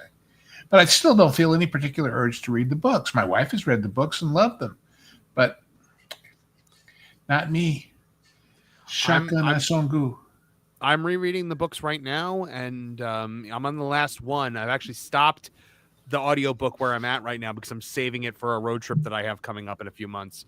So, yeah, but the books are so much better. And like, as I was rereading the books, I started to be like, oh, you could end an episode here. You could start an episode here. You could cut this. You can add that. Like thinking about what they would do with the TV series. I don't care anymore. Like it's just clear this is just more ideological crap. When I saw it, I sent him as I want to do. I sent it to Kevin, as is my way, and I just said I cannot stop laughing. Because that's what I did when I read it. I said, I can't stop laughing. I can't wait to not watch this. That's what I said. Because it's just like, forget it. Thank you. You're saving me so much time. Good. Do you guys think this series will make it to completion? Or do you think this will be a Fantastic Beasts situation? Or a season 4 syndication type TV show where the budget clearly runs out by the end and they're just relying on stock footage? If they are, if Rings of Power is getting all of its seasons, yeah, this exactly. is getting all of its seasons. Yeah, I was gonna say I'm pretty sure it's in it for the long haul. Wasn't Amazon kind of forced to deliver those seasons because these streaming studios keep doing this thing where you are promised that it's contracted that you're going to get X amount of seasons or X amount of episodes. Well, yeah, Meghan Markle, they shot both at the same time and then announced, a second season. Yeah, we have an article from Raven coming out about the Meghan Markle stuff this weekend. I think you mean Megan Sussex. Come on, don't insult her that way. Right. Sorry. How dare I? What race swaps have to also happen to make race not an issue in the Harry Potter universe, given the way the story progresses? Pretty much all of them. Won't you have to just kind of race swap almost everybody? That's what I just said. Pretty much everyone. I think the simplest one would be to race swap James to be black, which makes Harry at least half black. Because then the antagonism between James and Snape is not a race-based thing. Mm-hmm. I think they want it to be. I just heard what Lou said with Snape, the half-black prince. Wait. Will the Weasleys become the Wheezies? Oh, that was a good one. That was a good one. I like that one. Martin killed me the other day with, you think they're going to make the Black family black? Because that's their name. I was like, oh my god, don't. I did not think that of of the race swaps, they were going to turn any of the Death Eaters black, because making the black people into like the xenophobic, basically, magical racists, like I didn't think they were going to go there. Because you're dealing with people who have no idea about the property they're working on. They haven't read the books. They probably haven't watched the movie. They don't know. So they're just like, what's the big deal? Let's make them black. And it's like, oh, it has repercussions on the story and you don't even know. Not only don't they know, they don't care. They don't even know that they should. Yeah. They absolutely have an arrogance of, well, it's a TV show. We can do what we always do. Mm-hmm. It occurs to me, if Archie Bunker is James, then George Jefferson is Sirius? I'm down for that. That's incredible. See, now I'm here for this. Moving on up. Black Voldemort becoming more and more of a reality, Marv. Oh, man. G.R. Eldorado ran great. Those were the days. But I'm sorry, Black Voldemort's only funny if it's Black Quirrell, because that is right. No, they won't do that, because that would be remotely entertaining. They won't do that. Yeah. Oh my god! You can say that now. This is gonna be one of our first Tooney Town TV t-shirts. It's just gonna be a black shirt and just plain letters that just say Black Voldemort. My Nagani. Oh no, Nagani, please. My lord, I don't think that's the snake's name. Call her for me, Wormtail. I don't think I'm allowed to. No, it would be great. Hagrid as Rasta with the hair. Oh, Rasta Hagrid. That would be dynamite. Hey, Harry, you'll be a wizard there, boy. Exactly. They're gonna go to Diagon Alley and then rock down to Electric Avenue. Yeah. What did I start doing on Tooney Talk Wrestling, where I was doing a Jamaican accent that slowly turned Scottish? I don't remember. A Scotch bonnet pepper covers both bases, right? I don't remember what we were talking about. Oh, Miss Cleo. Oh, yeah. Oh! We were doing Dave Meltzer as Miss Cleo. Call me now. I was waiting for Kevin to say it. I told him the EB Day story. Psychic Friends Network. You know what? Our listeners here on Tooney Talk TV have not heard the EB Gay story, so maybe share it. All right. So, Miss Cleo, for those of us who are old enough to remember, was a Jamaican fortune teller, and her infomercials were always super long. So on one of the infomercials, she gets a phone call. And the girl is like, hey, I don't know what's going on with my fiance. He just doesn't seem to be into me anymore. Is he cheating? And then Cleo goes, he be gay! And then hangs up.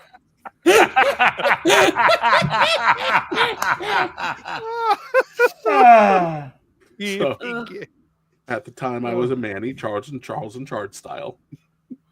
And one of the kids that we watched, I had a friend, and named Justin, and we would always yell the "he be gay" part because I thought it was just the funniest thing ever.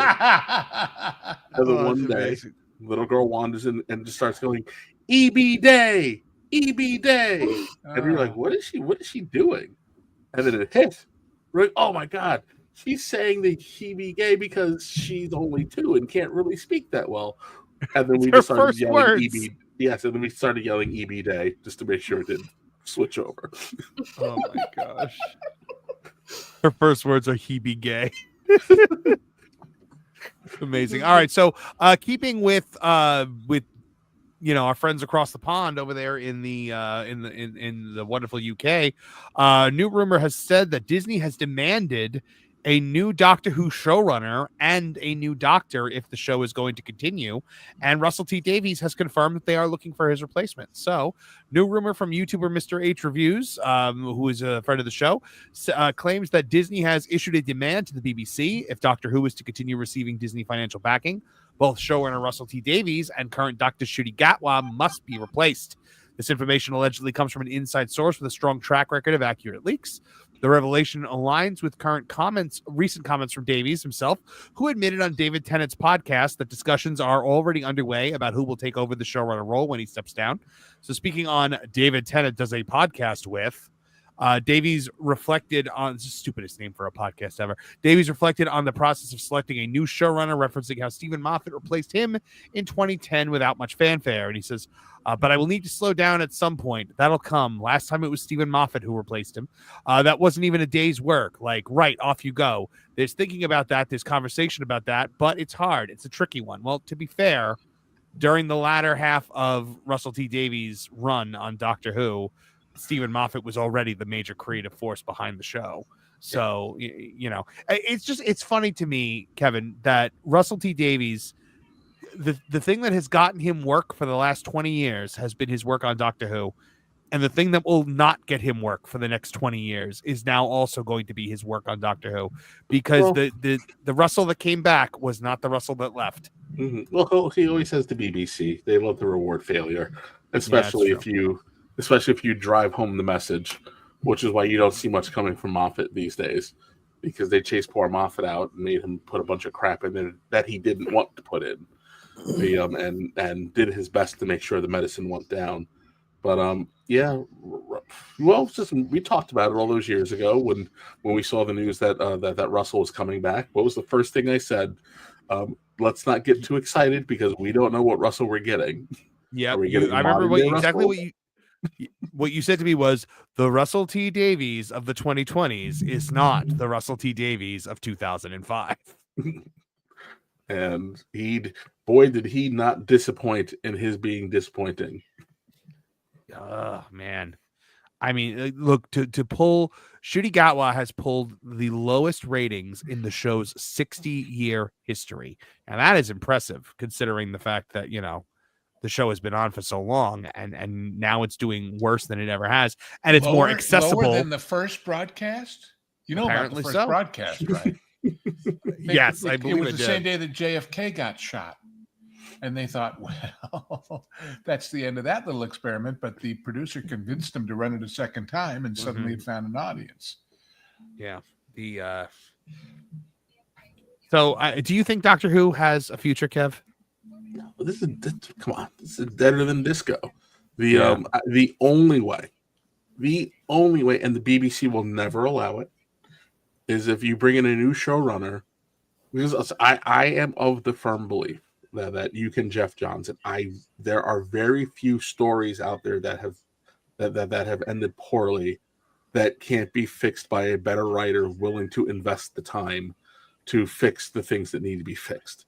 Right. Who loves what's good about it or what was good about it. Yeah. So like if you're willing to do it, it can be done. The only problem is the BBC will not allow it. Is there a way to probably explain away the Timeless Child? Absolutely. It's probably a super simple fix. The easiest one of all is just going, the Master lied to you, and keep it moving. Yeah. Yeah, it was a plot by the Master.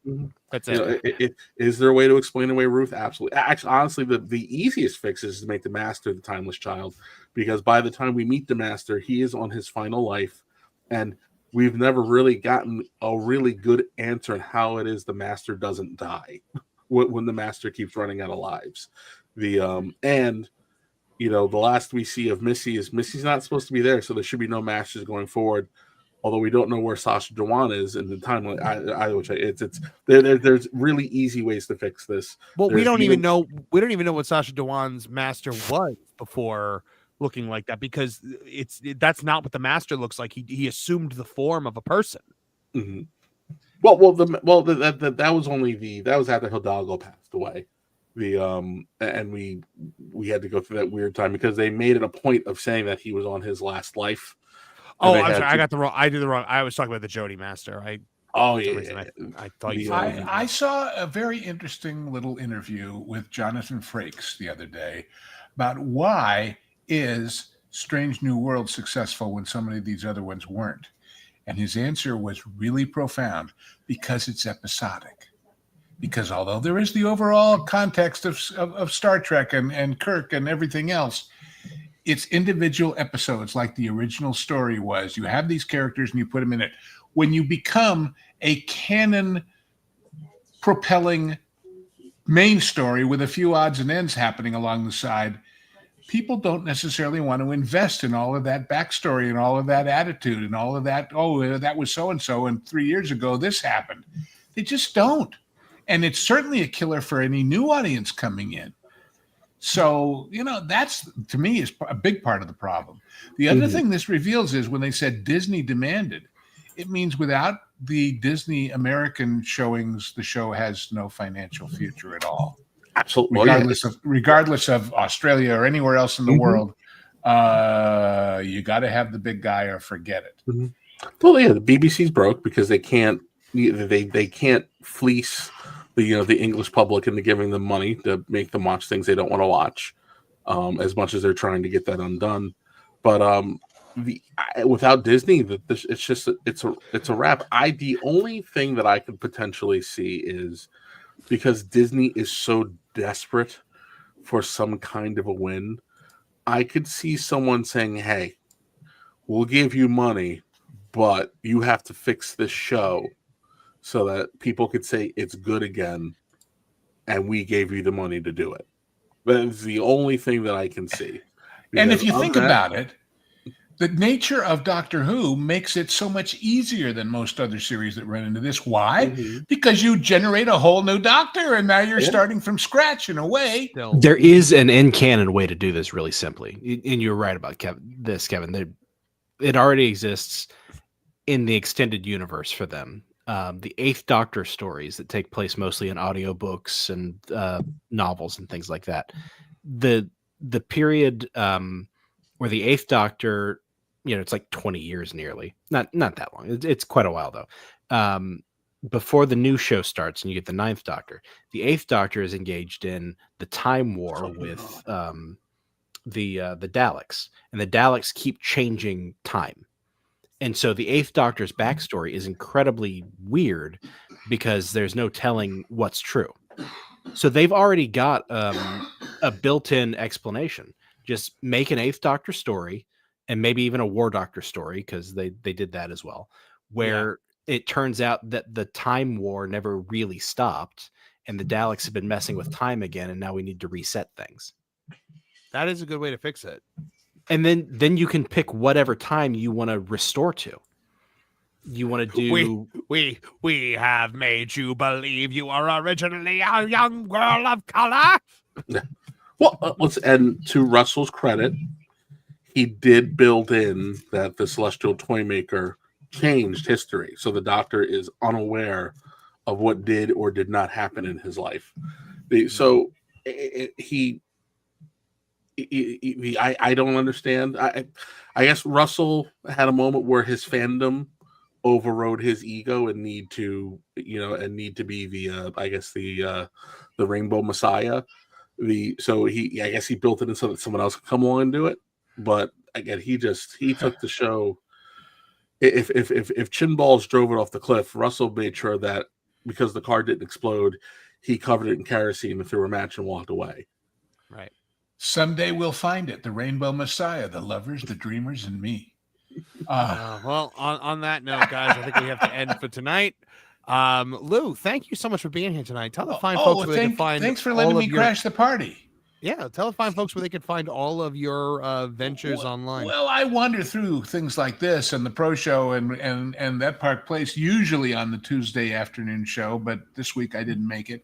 But mainly it's Sundays at 2 p.m. Eastern with Vash for the Hollywood Backlot with Lou and You, where we answer your questions about how Hollywood really works versus what they'd like you to believe. And then, of course, there's the Genre Guys, which is Lorne, who you saw earlier, and Hangry. And we've had Nolan guest hosting while Hangry was wandering the globe. And we've got a trio of movies that we're about to do that is really quite a power-packed group. The one we just did is this wonderful documentary about this guy, Drew, who did all the great movie posters of the last, 20, 30 years. So documentary was a new genre for us. And as I jokingly said, our next movie, I hate to repeat, but is also a documentary, It's called How to Murder Your Wife. But it's really a great Jack Lemmon, Terry Thomas comedy that if you haven't seen it, you'll love it. And then after that, I think airing will be, although we're going to shoot it a little later, will be my mind is going blank. Big Trouble in Little China. And then after that will be, if you haven't seen it, you should, Looker, which is Michael Crichton writing and directing, Albert Finney and James Coburn, and it's pretty damn wonderful. So awesome. Those are the next things coming. And then remember, all of the Genre Guys stuff, first run is for members only of that Park Place. So if you've gotten, because they've been giving away 50, 100 members every damn show, if you've gotten a membership, that's one of your perks. But then 3 months later, they show up on T3PO for everybody.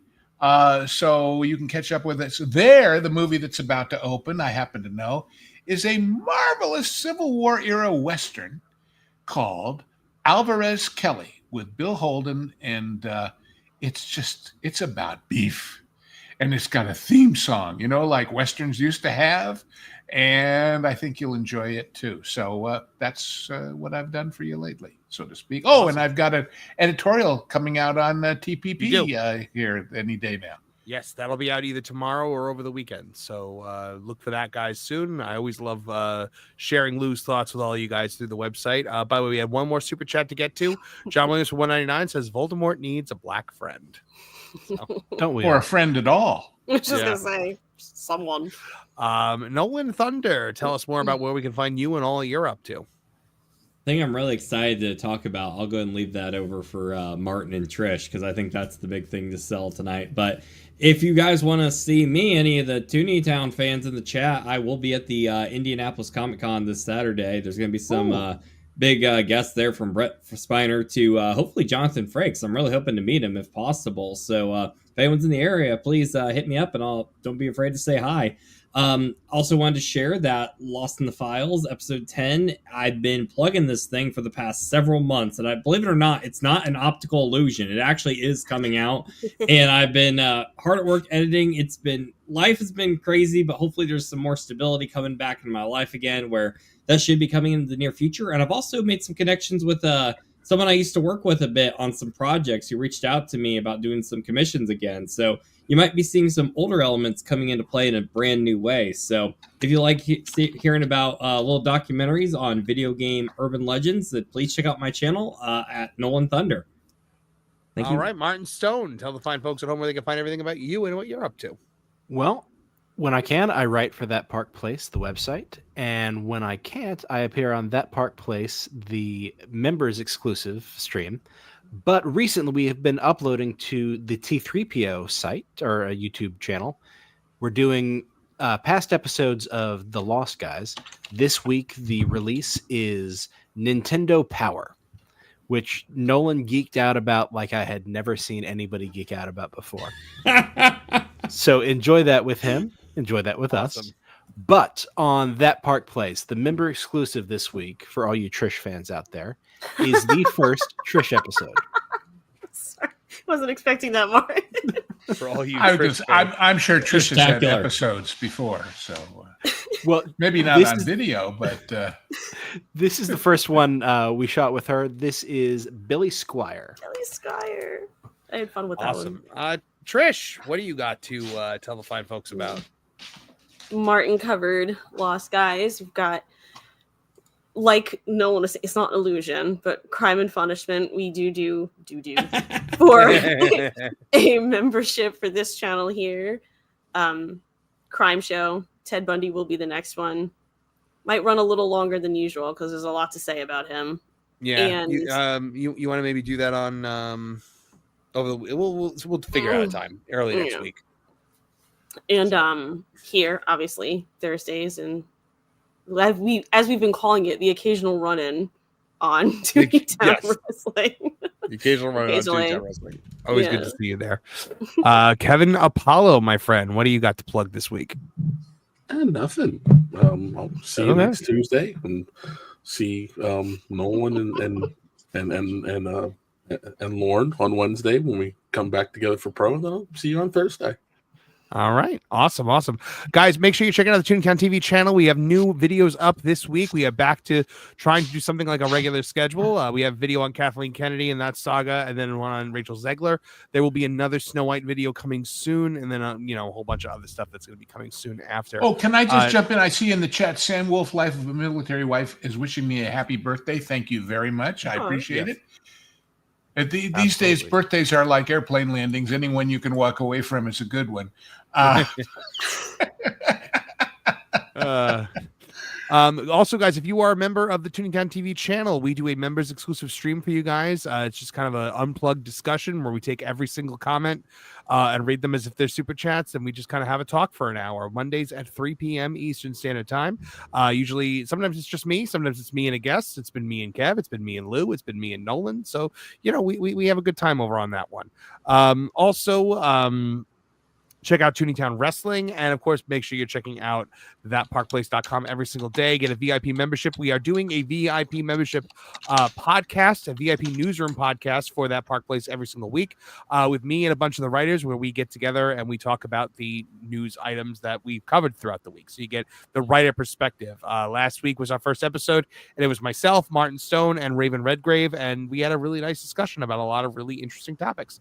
So come check it out. That should be out again probably on Monday for VIP members.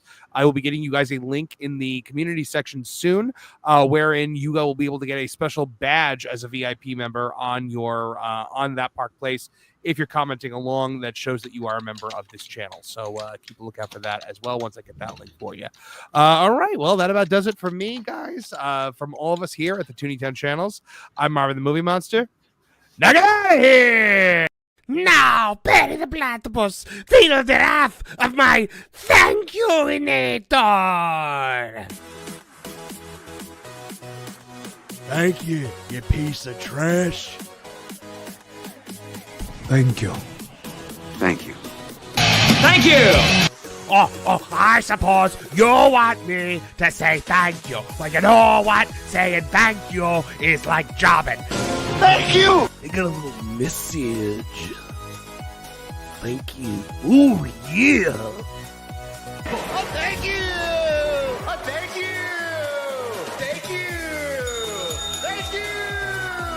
Thank you! Thank you! Thanks? For what? Hi-ho from all of us here at Tooney Town. Thank you! And viewers like you. Thank you.